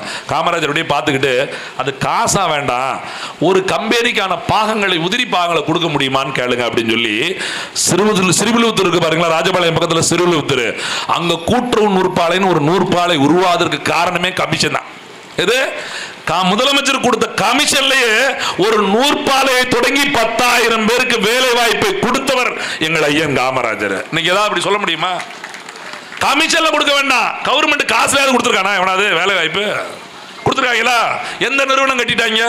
இதே உங்க மாவட்டத்தில் இதே தொகுதியில் என்ன சொன்னாங்க? சுத்தி இருக்க சிமெண்ட் தொழிற்சாலை எல்லாத்துலயும் வந்து சொந்த மாவட்டத்துக்கு தான் வேலை சொன்னாங்களா இல்லையா? போய் சின்னப்பாவோட அறிக்கை எடுத்து பாருங்க, வீடியோல இருக்கு, அவரே சொல்லியிருக்காரு. வேலை கொடுத்துருக்காங்களா? உள்ளூர்காரங்க வேலை கொடுத்துருக்காங்களா? ஏன் உள்ளூர் மக்களுக்கு, பிறந்த மக்களுக்கு பிறந்த இடத்துல வேலை வாய்ப்பு எதுக்கு சென்னைக்கு ஓடி போனோம்? எதுக்கு கோயம்புத்தூருக்கு திருப்பூருக்கு எதுக்கு அங்கே பெத்து போட்டுருக்காங்களா நம்மள? ஏன் இந்த மண்ணில் பிறந்துட்டு நாம அங்க போய் நிக்கணும்? யோசிக்கணுங்க.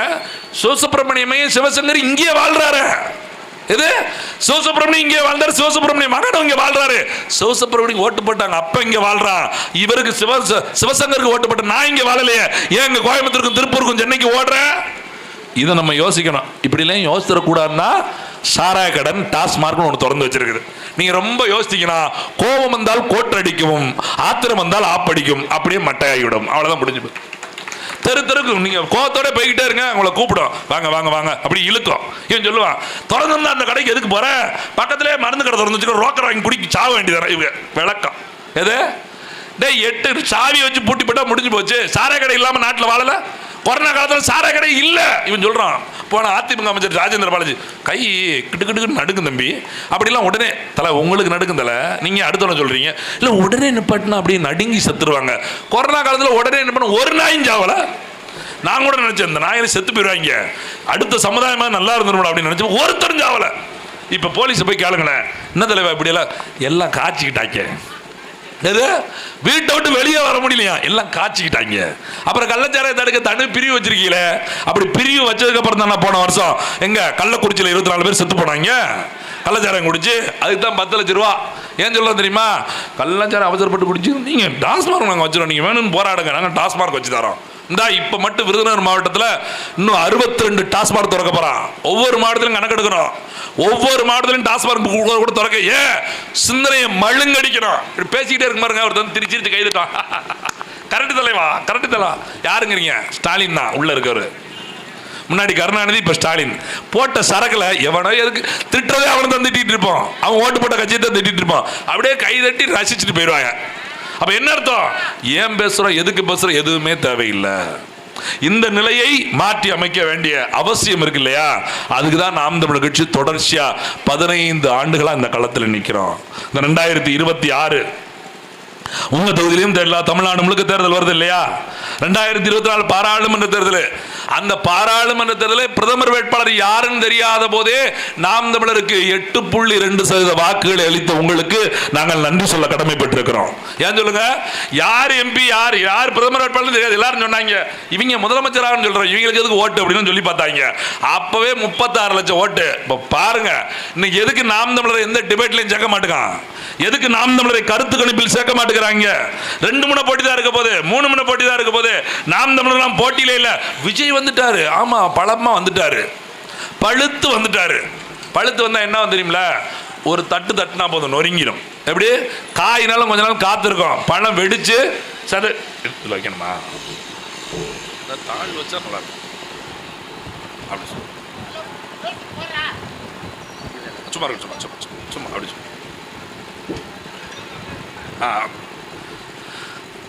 விஜய் வந்ததுனால நாம் தமிழர் எடுபடாது. அப்ப என்ன பண்ணீங்க, ஓட்டெல்லாம் விஜய் விழுந்துருமே. ஐயோ, அதுதான் எங்க அண்ணன் பேசிட்டு போனார். அதுல கூட அவர் சொல்லும் போது, கமலஹாசன் இப்ப எங்க இருக்காரு, கருணாநிதி விட்டு கக்கூஸ்ல அடப்படுத்திட்டு இருக்காரு அப்படின்னு நிறைய பேர் நினைச்சிருப்பாங்க. என்ன அவர் இப்படி போய் இப்படி சொல்லலாமா, அப்படி சொல்லலாம். அவர் சொல்லலங்க. அவர் யார் சொன்னா? தஞ்சை கரிகாலன் சொன்னார். அவர் காப்பி அடிச்சாரு. எங்க இருந்து காப்பி அடிச்சாரு? திமுகவோட தமிழன் பிரச்சனை ஒருத்தர் இருக்கான்ல, அவன் சொன்னதை அவர் காப்பி அடிச்சார். அவர் தான் ஒரு போராட்டத்தில் கேட்டாரு, எடப்பாடி பழனிசாமி யாரு? முதல் தொழிலாளி, எங்களோட முதல் ஊழியர், எங்க வீட்டு கக்கூச அடப்படுத்திருந்தா அதை எடுக்க வர்ற முதல் ஆளு அப்படின்னாரு. அப்ப எடப்பாடி முதலமைச்சர். இப்ப முதலமைச்சர் யாரு? அவர் கருணாநிதி முதலமைச்சர். அவர் கருணாநிதி ஸ்டாலின் முதலமைச்சர் திட்டாம அவர் வீட்டில் வேலை பார்க்குற மாதிரி கமலஹாசன் சொல்லிட்டார். வேற ஒண்ணும் கிடையாது. அதான உண்மை. கமலஹாசன் டிவி எதுக்கு உடைச்சாரு? டிவி உடைச்சார்ல, ரிமோட் பேட்டரி தூக்கிட்டு வந்தார்ல, யாரை நோக்கி? இந்த ஆளும் கட்சியாக இந்த திராவிட முன்னேற்ற கழகத்தை நோக்கி. இன்னைக்கு அவங்க கூட கூட்டணிக்கு போக வேண்டிய அவசியம் என்ன? அப்ப விஜய் இன்னைக்கு நாளைக்கு என்ன பண்ணுவார் நினைக்கிறீங்க? என்ன பண்ண மாட்டார் நினைக்கிறீங்க? பட நிறுவனம் முழுக்க ரெட் ஜெயின்ல இருக்குது, தியேட்டர் முழுக்க யார் இருக்குது? ரெட் ஜெயின்ல இருக்குது. ஜனநாயகம் ரிலீஸ் ஆகணுமா வேண்டாமான்னு உதயநிதி தான் முடிவு பண்ணணும். தானே தளபதி தனியா முடிவு பண்ண முடியாது. இப்ப பாருங்களேன், கூட்டணியா அவர் ஜனவரி 9 வரைக்கும் அறிவிக்க மாட்டாரு. ஏன்? படம் டப்பாயே போயிடும். 9 படம் ரிலீஸ்க்கு அப்புறம் தான் அறிவிப்பாரு. இப்ப அடுத்த படத்துக்கு கதை கட்டிட்டு இருக்காரு. நம்மளால அது தெரியாம சுத்திட்டு இருக்காங்க. எங்கால இதுதான் கடைசி படம் சொல்லிட்டாரு, இதான் டிராகன் ஒரு படம் வந்ததுல அஸ்வத் மாரிமுத்து, அவர்கிட்ட 3 நாளைக்கு முன்னாடி கதை கட்டு போயிட்டாரு. இப்ப அடுத்து தொடர்ச்சி கதை கட்டுக்கிட்டு இருக்காரு. ஏன்னா திமுக ஆஃபர் கொடுத்துருச்சு, நீங்க தனியா நில்லுங்க விஜய், விஜய் நீங்க தனியா நில்லுங்க, வேணும்னா 4-5 கட்சியை சேர்த்துட்டு மக்கள் நல கூட்டணி மாதிரியாவது நில்லுங்க. ஏன் தலைவா? அப்பதான் நாம் தமிழர் தோக்கடிக்க முடியும் விஜய், நாம் தமிழர் தோக்கடிக்க முடியும். எங்களால முடியல, எங்களால முடியல, நீங்களாவது அதை செஞ்சிருங்க. இதுல எனக்கு என்ன லாபம்? உங்களுக்கு லாபம் இருக்கு. நீங்க தோக்கடிங்க, நீங்களும் தோத்து போயிருவீங்க. எது நீங்க என்ன இப்படி சொல்லுவீங்க? நீங்க தோத்துருவீங்க, ஆனா வருஷம் 2 படம் விட்டுக்கலாம், தேட்டர் நாங்க தரோம். எப்படி? வருஷத்துக்கு 2 படம் நீங்க நடிச்சுக்கலாம், விட்டுக்கலாம், தேட்டர் நாங்க தரோம். தோத்ததுக்கு ஒரு சன்மானமா ஒரு அமௌண்ட் கொடுத்துருவோம், நீங்க வீட்டுக்குள்ள உட்காந்துக்கலாம். அப்ப என் வேலை என்ன? தேர்தலுக்கு மட்டும் 2 கத்து, அப்புறம் வாய பொத்து, அவ்வளவுதான், முடிஞ்சு போச்சு. அதான் நடக்க போகுது. இவன் நம்ம நடிச்சுக்கிட்டு இருக்க. தளபதி வந்துட்டாரு, அப்படி இன்னைக்கு வந்துட்டாரு, இன்னைக்கு களத்துக்கு வந்துட்டாரு விஜய். ஆமாங்க வந்துட்டாரு, நம்புங்க வந்துட்டாரு. அஜித் மரணத்திற்காக உடனே தொதித்து எழுந்து இன்றைக்கு எங்க சென்னையில போராட்டம். விஜய் பேசிட்டாரு. நானும் இங்க மத்தியானம் வந்து தூங்கிட்டு திடீர்னு எடுத்து வீடியோ எடுத்து பாக்குறேன், பேசி முடிக்க போயிட்டாரு. ரொம்ப நேரம் பேசிடுவேன், பெரட்டி பார்க்க 2 நிமிஷம் தான் பேசியிருக்காரு. ரிவர்ஸ்ல போய் பார்க்க 2 நிமிஷம். ஏன்னா பேப்பர் இல்ல, மாநாட்டில் 40 நிமிஷம் பேச பேப்பர் இருந்துச்சு. இங்க அவர் என்ன நினைச்சாரு, சினிமால ப்ரோம்டிங் பண்ணாம நம்ம பேசி பழகிருக்கோம், எவ்வளவு டைலாக நம்ம பேசியிருக்கோம், பேசிடுவோம் நினைச்சிருக்காரு. இங்க செல்லுபடி ஆகல. முதல்ல என்ன சொன்னது ஞாபகம் இருக்கா? முதல் மாநாட்டிலே சாதி ஒழிப்பிற்காகவும் சமூக நீதிக்கு எதிராகவும் யாரு? அம்பேத்கர் சாதி ஒழிக்க பாடுபட்டாரா, சாதி பிரிவுக்காக பாடுபட்டாரா? அம்பேத்கரவே மாத்தி சொல்லிட்டு அது சொன்னது கூட தெரியல. என்ன பார்த்து வாசிக்கும் ஃப்ளோவில் போய்கிட்டு இருக்கு. வடிவல் சொல்லு ஃப்ளோவில் கெட்ட வார்த்தை வந்திருக்கும் அப்படிங்கிற மாதிரி அப்படியே போயிருச்சு. அது தப்புன்னே நம்ம சொன்னதுக்கு அப்புறம் தெரியுது. இன்னைக்கு பேசிட்டார். என்ன பேசிருக்கா தெரியுமா? அஜித் குமாரின் மரணத்திற்கு ஸ்டாலின் செஞ்சது நியாயமா? ஒரு சாரிமா, இந்த சாரிமா தான் உங்களுடையா? அப்படின்னா 24 பேர் செத்து போயிருக்காங்க. 24 பேருக்கு நீங்க சாரி சொல்லுவீங்களா? 24 பேருக்கு வேலை வாய்ப்பை கொடுப்பீங்களா? எப்படி பாருங்க ஒரு தலைவனோட கேள்வியை. இப்போ இவர் என்ன சொல்லுவார் தெரியுமா? ஸ்டாலின் செஞ்சது சரிதான், ஆனா 24 பேருக்கும் செஞ்சிருக்கணுமே, ஏன் செய்யல? இப்ப இப்ப இப்ப எங்கால் யாரு? எங்க அண்ணன் ஜீமா. அப்படியா? இப்ப ஸ்டாலின் என்ன சொல்லிட்டாரு? சாரிமான்னு சொல்லிட்டாரு. அப்ப உங்களை கொண்டுட்டு உங்க அம்மாட்ட சாரின்னு சொல்லிடும், அது சரியா? கேட்கணும்ல கேள்வி. ஒரு எதிர்க்கட்சி தலைவரா நாளை தமிழகத்தை ஆளப்போகணும் நினைக்கிற முதலமைச்சர் வேட்பாளரா வரணும் நினைக்கிறவருக்கு என்ன கேள்வி எழுப்பணும்? நீங்கள் சொன்ன சாரியும் நீங்கள் கொடுத்த இழப்பீடும் அஜித் குமாரின் உயிரை திருப்பி தருமா? அப்படில கேள்வி எழுப்பியிருக்கணும். 24 பேருக்கு மன்னிப்பு கேட்டா 24 பேருக்கு நீங்க சாதி இது ஒழிச்சிடும் நீங்க சொல்லிட்டீங்கன்னா யோசித்து பாருங்க. அப்ப சிந்தனை எங்க இருக்கு?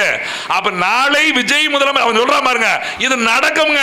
ஒரு சாரி சொல்லதோடு பாடக்கூடாது, செத்தவனுக்கு எல்லாம் சொல்லணும். இப்ப நான் கேட்கிறேன், சீமான் தம்பி, எது விஜய்க்கு சீமான் தம்பி கேள்வி கேட்கிறேன்.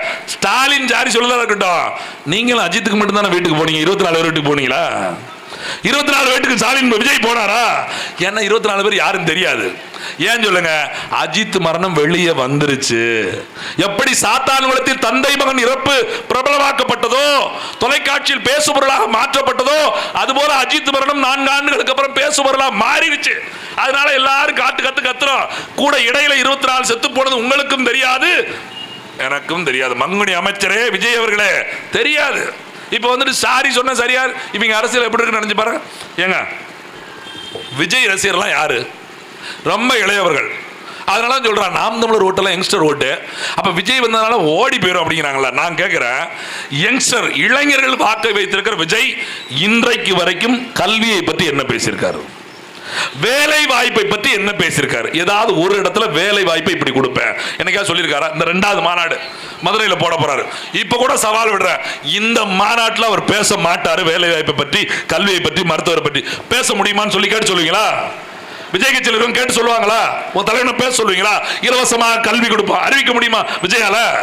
இலவசமாக மருத்துவம் அறிவிக்க முடியுமா விஜயால? எல்லோருக்கும் வேலை வாய்ப்பு. எங்க அண்ணனால அரசு வேலைன்னா நீ தனியார் வேலையாவது வாங்கி தருவேன் சொல்ல முடியுமா விஜயால? சவால் விடுறோம்.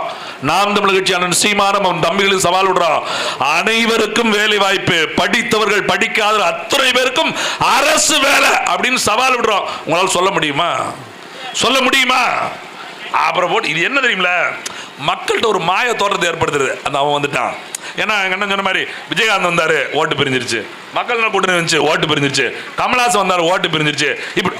ஆனா உங்களுக்கு ஒன்று தெரியுமா? ஓட்டு நாம் தமிழர் ஓட்டு பிரியல. எது? வரலாறு கொஞ்சமாவது படிச்சிருக்கணும். அதுதான் சொன்ன மாதிரி படிக்கிறா உதவி படிக்கிறா மே பேக்கு வேணும் மே பேக்கு வேணும் சொன்ன மாதிரி படிக்கிறான்னு சொன்ன 3 படிச்சிங்களா உதவிகளா அப்படிங்கிற மாதிரி வந்தாரா விஜயகாந்த் வந்தாரா நாம் தமிழர் கட்சி 1% ஓட்டு வாங்குச்சு. மக்கள் நல கூட்டணி வந்தது, நாம் தமிழர் கட்சி 1% ஓட்டு. கமலஹாசன் வந்தார், நாம் தமிழர் கட்சி எத்தனை ஓட்டு? 4% ஓட்டுகளை மாற்றி நின்றது. மக்கள் நல கூட்டணி வந்தது, நாம் தமிழர் கட்சி 6% ஓட்டுகளை வந்தது. இன்னைக்கு பாராளுமன்றத்தில் நாம் தமிழர் கட்சி 8% ஓட்டுகள் வந்திருக்கு. விஜய் வரப்போறாரு, நாம் தமிழர் கட்சி 15% ஓட்டுகளை தாண்டி இந்த மண்ணில் அரசியல் நாம் தமிழர் இல்லாமல் இல்லை என்கிற நிலைக்கு வரப்போகுது. பாருங்க, ஒரு ஆளு வாரன்னாரு, ஒரு ஆளு வாரேன்னு சொன்னாரு, அதுக்கு கொடுத்த கொடுப்புக்கே வரலன்ட்டு போயிட்டாரு. பாவம், விட்டுருங்க, வயசாகி போச்சு. நான் பாட்டுக்கு படம் நடிச்சிட்டு நான் பாட்டுக்கு போறேன், கொஞ்சம் கொடுத்த கூலியை வாங்கிட்டு போறேன் அப்படின்னு ஒரு கூலிக்கு போயிட்டாரு. அவரை விட்டுறலாம். இப்போ அவர் அடுத்த தளபதி நான் வந்துருவோம்ல அப்படின்னு இருக்காரு. வா வாடி, கபடினா என்ன களத்தில் இறங்கினா தானே தெரியும்.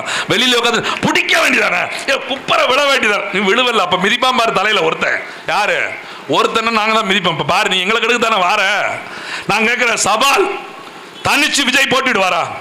போட்டியிட முடியுமா? 234 தொகுதியில் வேட்பாளர் இருக்காங்களா?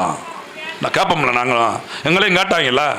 இன்னைக்கு வேட்பாளர் மட்டும் மாற்று வேட்பாளர் இருக்கும், சண்டை வருது எங்கிட்ட. எனக்கு தான் சீட்டு வேணும், நாம் தமிழர் கட்சியில் சண்டையே வருது. அம்பிட்டு வேட்பாளர் வச்சிருக்கோம் நாங்க. உங்கள்கிட்ட ஆள் இருக்கா? தனிச்சு போட்டியிட வரும்போதே சொல்றாரு, கூட்டணி அதிகாரம் ஆட்சி கூட்டணிக்கு தான். அப்புறம் எது மைத்துக்கு தனி கட்சி? சரத்குமார் எவ்வளவு மேலையா? சரத்குமார் அவர் தூங்கும் போது கனவு கண்டிருக்காரு, பிஜேபி தான் சிறந்த கட்சி, அண்ணாமலை தான் உன்னதமான தலைவர். தூங்கி எஞ்சி கட்டிலிருந்து கீழே வந்திருக்காரு, மாமியார் எழுப்பி விட்டுருக்கு, மறுநாள் போய் கட்சியில் சேர்ந்தார். நியாயம், அவருக்கு நான் கைதட்டுறேன். ஏன் சொல்லுங்க? அவர் முடிவு பண்ணிருக்காரு இந்த கட்சியை விட அந்த கட்சி நல்ல கட்சின்னு, கட்சியை கழிச்சிட்டு போயிட்டாரு. இப்ப விஜய் கட்சி தொடங்கிட்டு இந்த கட்சி நல்லா இருக்க மாதிரி இருக்கு, நான் கூட உங்க கட்சியை கழிச்சிட்டு போய் சேர்ந்துரு. எதுக்கு தனி கட்சி? கூட்டணி என்பது என்ன? கூட்டு சேர்ந்து கொள்ளையடிப்பதற்கு தான் கூட்டணி. தேர்தல் கூட்டணி எதுக்கு? எல்லாரும் சொல்றாங்களா தேர்தல் கூட்டணி வேற கொள்கை வேற சொல்றாங்கல்ல. அப்ப கூட்டணி என்பது மக்களை ஏமாற்றி வாக்குவாங்க. வரலாற்றை சொல்ற மாதிரி கூட்டணி இல்லாம ஜெயிக்க முடியும் அப்படிங்கிற வரலாறை படைப்பது நாம் தமிழர் கட்சி மட்டுமா தான் இருக்கு. முதல்ல எல்லாரும் சொல்லிக்கிட்டே இருக்கேன், நான் அடுத்தவன் போற நடந்து போற பாதையில போது வரலாறு கிடையாதுங்க, புது பாதையை உருவாக்குறதா வரலாறு. வரலாற்றை படி, வரலாற்றை படை, வரலாறாக வாழ்ந்து காட்டு என்று சொல்கிறார் எங்கள் தேசிய தலைவர் மேதகு பிரபாகரன் அவர்கள். அவர் வழி வந்த எங்க அண்ணன் சீமானும் அவன் தம்பி நாங்களும் வரலாறு படிப்பு படிச்சிருக்கோம். வரலாறு படப்பை ஒழிய இவங்கள மாதிரி நண்டு சிண்டு அல்லு சில்லுலாம் சேர்ந்துக்கிட்டு எப்படியாவது ஓட்டு வாங்கி ஜெயிச்சிருவோம், ஜெயிச்சு விட்டு 2 எம்எல்ஏ இருக்கு, நாம் தமிழர் 2 எம்எல்ஏ இருக்கு, 2 எம்எல்ஏ அந்த படத்துக்கெல்லாம் கிடையாது. சொட்டை ஒடிச்சு விட்டுவாரு எங்க அண்ணன். நாடு முழுமைக்கும் வெற்றி அடைன்னு நினைக்கிறோம். நாங்களும் சொல்றோம்ல, எங்களுக்கு திமுக போட்டியா கிடையாது, அதிமுக போட்ட கிடையாது, எங்களுக்கு எங்க காமராஜரோட தான் போட்டி. காமராஜர் தந்தது நல்லாட்சியா இல்லை அவன் பேரன் சீமான் தரப்போவது நல்லாட்சியா? இதுதான் போட்டி. நல்லவனுக்கு நல்லவனுக்கு தான் சண்டை இருக்கணும், திருட்டு பேருக்கு நமக்கு என்ன 2 இடகு? அவன் லெப்ட் ஹேண்ட்ல தள்ளி விட்டு போயிட்டே இருக்கணும். கருணாநிதி ஆட்சியை ஒழிக்கிறதுக்கா நம்ம? திமுக காரனே சொல்ல மாட்டான் கருணாநிதி ஆட்சியை திரும்ப தருவோன்னு, அவனே காமராஜர் ஆட்சியை தருவாங்க. காமராஜர் அவர்கள் இந்த மண்ணில் கருணாநிதி அளவுக்கு கேவலமா பேசியது யாரும் கிடையாதுங்க. ரஷ்யாவுக்கு காரணம் காமராஜர் போறாருங்க, கருணாநிதி பேசுறாரு, எதிர்கட்சியா இருந்து பேசுறாங்க. 2 பேரும் திமுகவும் காங்கிரஸ் எதிர்கட்சி. இவர் பேசுறாரு, முன்னெல்லாம் வந்து எரும மாட்டு தோல் அனுப்புனாங்க ரஷ்யாவுக்கு, இப்ப எரும மாடையே அனுப்புறாங்க. யார? காமராஜர். ஒரு பெரிய படிச்ச வெள்ளரி பழம் கருணாநிதி. நீங்க நக்குங்க போய் அவரை போய் யோசிங்க. திமுக கார மானம் உள்ளவன் காமராஜரை நேசிக்கிற ஒருத்தர் திமுக ஓட்டு போட முடியுமா? ஓட்டு போட முடியுமா? அங்க போய் நிக்கிறாரு காமராஜர். எங்க நாகர்கோவில் போய் நிக்கிறார் தேர்தல். இவர் சொல்றாரு சொந்த ஊர்ல விலை போகாத ஒருத்தன் இந்த ஊர்ல வந்து நிக்கிறான், ஓட்டு போடுதீங்களான்னு கேட்கிறார். நான் கேட்கிறேன், திருவாரூரில் பிறந்த நீங்க சொல்றீங்க, நாங்க சொல்லல. யாரு? கருணாநிதியை நாங்க சொல்லல, நீங்க சொல்லிக்கிறீங்க. கழுத உங்க வாய் உங்க உருட்டி தொலைங்க. திருவாரூரில் பிறந்த நீங்க கரூரில் இருக்கிற குளித்தலையில என்ன வெண்ண மைத்துக்கு போய் நின்னீங்க? திருவாரூரில் நிக்க வேண்டியதானே? ஆம்பளை திருவாரூர் நின்று ஜெயிக்க வேண்டியதானே? ஜெயிக்க வேண்டியதானே? காமராஜர் விருதுநகரில் இருந்து நாகர்கோவில் நிக்கிற போது வசப்பாடினீங்களே, நீ எதுக்கு கரூர்ல குளித்தலையில் போய் நின்ன? எதுக்கு நின்ன? நீ எதுக்கு அண்ணா நகரில் நின்ன? நீ எதுக்கு சேப்பாக்கத்தில் நின்ன? சாக போகிற காலம் தானே திருவாரூர் போய் நின்னார் கருணாநிதி. ஏன்னா அப்பதான் கழுத பாவம் இந்த ஊர்ல இருந்து முதலமைச்சர் ஆகி வேற தொலைச்சிட்டான். கடைசி நம்ம ஊர்ல வச்சு செத்துட்டு அந்த செத்துங்கிறது 5 அது மாதிரி நம்ம ஊருக்கு எடுத்துடக்கூடாது, ஒரு தடவை ஜெயிச்சுட்டு போட்டோம் அப்படின்னு எம்எல்ஏ ஆக்கி விட்டாங்க. சொந்த ஊர்ல உனக்கு ஓட்டு போட மாட்டேன்னு அந்த ஊர்ல போய் நின்ன, அதான கருணாநிதியோட வரலாறு. அவர் காமராஜரை பார்த்து கேட்கிறார், அந்த ஊர்ல பிழைக்க தெரியும், இந்த ஊருக்கு காமராஜரை கொண்டாடுகிற, காமராஜரை நேசிக்கிற, காமராஜரை உள்ளமாற யோசிக்கிறவர்கள் திமுக பக்கம் திரும்பவே மாட்டாங்க. திமுக பக்கம் வாக்கு செலுத்தவே மாட்டேன். இந்த தேர்தலை பாருங்களேன், நடக்கத்தான் போகுது. ஏன்னா நாங்க பேசுற போல ரொம்ப யோசிச்சிருவேன், அது எப்படிப்பா அது எப்படி அப்படி சொல்லி தான் ஒண்ணா கூடி இன்னைக்கு 8ல வந்து நிக்கும். திமுக அதிமுக மாற்றம் தேவை என்று மக்கள் யோசிக்கிறார்கள். யாரை நம்புறது? விஜயகாந்த் வந்தார் கூட்டணிக்குள்ள போயிட்டாரு, ராமதாஸ் வந்தார் கூட்டணிக்குள்ள போயிட்டாரு, திருமாவளவன் வந்தார் கூட்டணிக்குள்ள போயிட்டாரு, ஜான் பாண்டியன் வந்தார் கூட்டணிக்குள்ள போயிட்டாரு, கருணாஸ் வந்தார் கூட்டணிக்குள்ள போயிட்டாரு, வேல்முருகன் வந்தார் கூட்டணிக்குள்ள போயிட்டாரு, கிருஷ்ணசாமி வந்தார் கூட்டணிக்குள்ள போயிட்டாரு, சரத்குமார் வந்தார் கூட்டணிக்குள்ள போயிட்டாரு. எல்லோரும் யாரெல்லாம் இந்த மண்ணை திமுக அதிமுக மீட்க வேண்டும் என்று கட்சி தொடங்கினார்களோ அத்துணை பேரும் அதே திமுக அதிமுக கூட்டணிக்குள்ள போயிட்டாங்க. எவனை நம்பன்னு தெரியல. சீமான் வந்திருக்காரு, பாப்போம். சீமான் நிக்காரு, பாப்போம். சீமான் நிக்காரு, பாப்போம். பரவாயில்ல, தனிச்சே நிக்காண்டா, இவனை தானே ஓட்டு போடணும் அப்படின்னு 26ல காலம் வரப்போது பாருங்க. 4 தேர்தலா யோசிச்சு ஓட்டு போட்டுக்கிட்டே இருக்காங்க. 4 லட்சம் பேர் நம்பினா, 16 லட்சம் பேர் நம்பினா, 31 லட்சம் பேர் நம்பினா, 36 லட்சம் பேர், இன்னைக்கு 1 கோடி பேர் நம்பக்கூடிய காலத்தை இந்த 2026 கொண்டு வர போகிறது. அந்த தேர்தலில் உங்க அருகிலூர் தொகுதியிலும் நிற்கக்கூடிய வேட்பாளர் நீங்க கவனமா தேர்ந்தெடுக்கிறோம். இப்படி எம்எல்ஏ ஆகி 5 வருஷம் காணாம போன எம்எல்ஏ தேடுற காலம் வரக்கூடாது. எம்எல்ஏ நம்மளை தேடணும், எம்எல்ஏ நம்மளை தேடணும், நம்ம எம்எல்ஏ தேடக்கூடாது. அவர் ஜெயிச்சும் சரி, வீட்டில் உட்காந்தும் சரி. இப்போ அடுத்த தேர்தல் தான் வந்தாலும் வருவார். இந்த தொகுதியில் மதிமுக ஏன் சீட்டு கொடுத்தா நினைக்கிறீங்க? யார் காரணம்? வைகோட உழைப்பா? எங்க அண்ணன் சின்னப்பாவோட அரசியல் அதெல்லாம் ஒண்ணும் கிடையாது. எங்க அண்ணன் எஸ்எஸோட துரோகம். எது திமுக இந்த தொகுதியில் எஸ்எஸ்க்கு எதிராக ஒரு டீம் இருக்கு.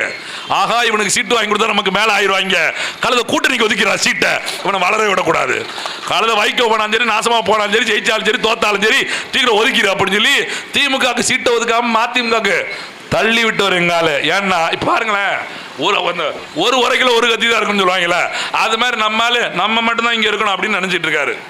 நீங்க இருக்கிற பிரச்சனை இல்ல, உங்களை விட இந்த மண்ணுக்கு வேற ஒன்றும் செய்ய முடியாது என்கிற அளவுக்கு நீங்க செஞ்சிருந்தீங்கன்னா இப்ப நான் பேசும்போதே கேள்வி கேட்டிருப்பேன், எஸ்எஸ் எவ்வளவு பண்ணிருக்காருன்னே பேசிட்டு, நீ சின்ன பையன் எந்த ஊர்ல இருந்து இங்க இருந்து பேசிட்டு இருக்க, எங்கால என்னென்ன பண்ணிருப்பான்னு உனக்கு தெரியாதா அப்படின்னு கேட்டிருப்பாங்க. நான் பேச கைதட்டி ஏன் போய்கிட்டே இருக்காங்க தெரியுது பாருங்க, மானங்கட்டவை அங்க இருந்து வந்தெல்லாம் பேசுறான், அவன் அளவுக்கா கேவலமா இருப்பான், கேவலப்பட்ட பொழப்பு அப்படின்னு தெரிஞ்சு போச்சு. தெக்கடேது இருக்க வேலுக்கும் தெரியற அளவுக்கான பொழப்பு சிரிப்பா சிரிக்குது அப்படின்னு ஆயிப்போச்சு. யோசிச்சு பாருங்க, இதுக்கு முன்னாடி முற்படுத்தப்பட்ட ஒரு அமைச்சர், அதுல இருந்து ஒன்றும் தள்ளலை. எங்க அண்ணன் ராஜகண்ணப்ப ஒரு வாய் விட்டோன்னா போக்குவரத்துறை அமைச்சர் ஆக்கினாங்க, அதுலயும் ஒன்றும் தள்ளலை. இப்படிதான் ஆட்சியில் இருப்பவர்கள் தொடர்ச்சியாக மக்களை ஏமாற்றுகிற வேலையை பார்க்குறாங்க. ஆனால் நாங்கள் இந்த மண்ணுக்கும் மக்களுக்குமான ஒரு தூய அரசியலை பண்ண வேண்டும் என்பதனால தான் இதுக்கு முன்னாடி எங்களுடைய வழிகாட்டியாக இந்த மண்ணுக்கும் மக்களுக்குமான மக்களுக்கு செய்கிற சேவை தான் அரசியல், அரசியலின் தேவையே மக்களின் சேவை அப்படின்னு கருத்தை முன்வைத்த எங்க ஐயன் காமராஜரின் பிறந்த நாளை தொடர்ச்சியாக கொண்டாடிட்டு இந்த வாரம் முழுக்க தமிழ்நாடு முழுக்க கூட்டம் இந்த தலைப்பில் நடத்திக்கிட்டே இருப்போம். ஏன்னா நான் திருப்பி சொல்லுவேன், எங்க அண்ணன் சொல்லி நடத்த தம்பி அப்படிலாம் கிடையாது, எங்க அண்ணன் கற்றுக் கொடுத்துருக்காரு ஒரு கொள்கை, அந்த கொள்கையை எங்களை சொல்லு. 15ஆம் தேதி தலைவர் பிறந்தநாள் வருது, சரி அன்னைக்கு புதன்கிழமை செவ்வாய்க்கிழமை வெளியே போக முடியாது, ஆளு வர மாட்டாங்க, ஞாயிற்றுக்கிழமை போட்டு முடிஞ்சு போச்சு, ஒருத்தன் புதன்கிழமை போடு ஒருத்தன் செவ்வாய்க்கிழமை போடு, மாறி மாறி புகழ் பாடிக்கிட்டே இருப்போம். ஏன் சொல்லுங்களேன், எங்களுக்கு முன்னாடி 15 வருஷத்துக்கு முன்னாடி ஒரு புகழை யாரும் பரப்பல பேசுறாங்க. உண்மையிலே ஒரு புகழ் பாடி இருந்தால் மாவட்டம் தோறும் காமராஜர் சிலை இருந்திருக்கணும், காமராஜர் யார் என்று இந்த உலகம் அறிந்திருக்கணும், இந்த உலகத்திற்கு சொல்லி காட்டி இருக்கணும். சொன்னாங்களே வாவு சிதம்பரனார், வாவு சிதம்பரனாருக்கு சிலை எங்க இருக்கு? தூத்துக்குடியில் இருக்கு. சென்னையில விழுந்து விடுகிற நிலையில ஒண்ணு இருக்கு. இந்த நாட்டின் விடுதலைக்காக மாடு இழுக்க மறுத்த செக்கை இழுத்தவன் வாவுசி, மாடு இழுக்க மறுத்த செக்கு போய் பாருங்க அங்க இருக்குது. சட்டத்தை வண்டுக்கு பதில் கோணி பையில தச்சு கொடுத்தான், சோத்த அப்படி மண்ணில் போட்டு மிளகா பொடி தூவி கொடுத்தான். அவ்வளவு கொடுஞ்சிறை இந்தியா விடுதலை போராட்ட வீரர்களே, மதிப்புமிக்க பெரிய தண்டனை பெற்றவன், 40 ஆண்டு கால சிறை தண்டனை பெற்றவர் வாவு சிதம்பரனார். சிறைக்கே போகாத காந்தியை கொண்டாடுவாங்க கலாவணி பயிலுக. காந்தி கணக்குன்னு ஒன்று இருக்கு தெரியுமா? மளிகை கடைக்காரங்கிட்ட போய் கேளுங்க, காந்தி கணக்குனா என்னன்னு கேளுங்க, களவாணி கணக்கு. இந்த அது காசு வராது அப்படிதானே அர்த்தம். காந்தி எங்க அண்ணன் சிரிக்காரு, காந்தி கணக்குனா வராத கணக்கு. அந்த கணக்கு எப்படி வந்தது தெரியுமா? எங்க ஐயன் வாவுசி சிறையிலிருந்து வெளியே வர்றாரு, சொந்த சொத்துக்களை விற்று விட்டார், நண்பர்களின் சொத்துக்களை வாங்கி விட்டு கப்பல் ஓட்டி அதெல்லாம் முடிஞ்சு போயிருச்சு. உட்காருங்க, அதெல்லாம் முடிஞ்சு போச்சு. அதற்கு அப்புறமோ இங்க பாருங்க, நீங்க அங்க பாக்குறீங்க, அதற்கு அப்புறமோ அந்த சொத்துக்கள் விட்டோட ஜெயில இருந்து வந்ததுக்கு அப்புறமோ வேலை வழி இல்லாம இருக்கிற சவுத் ஆப்பிரிக்கால காந்தி போறாரு. அங்க இருக்க தமிழன் சொல்றான், ஐயா வாவுசி ரொம்ப கஷ்டத்துல இருக்கா எங்களுக்காக போராடி அப்படின்னு ஒரு 5000 ரூபாய், எப்படி பாருங்க அவ்வளவு பெரிய தொகை.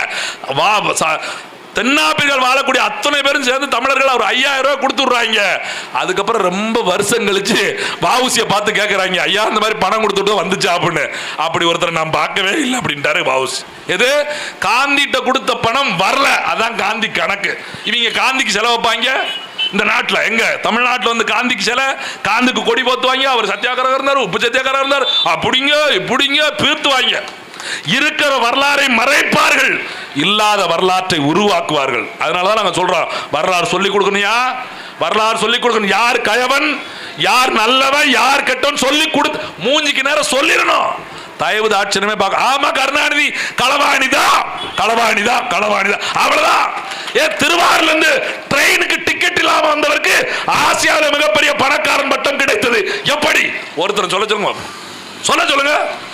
திருவாரூர்ல திருட்டு ரயில் ஏறி வந்த கருணாநிதி நான் சொல்லல, அவங்க தான் சொல்றாங்க. நெஞ்சுக்கு நீதிங்கிற புத்தகத்துல அவன் தான் சொல்றான், திருட்டு ரயில் ஏறி வந்த.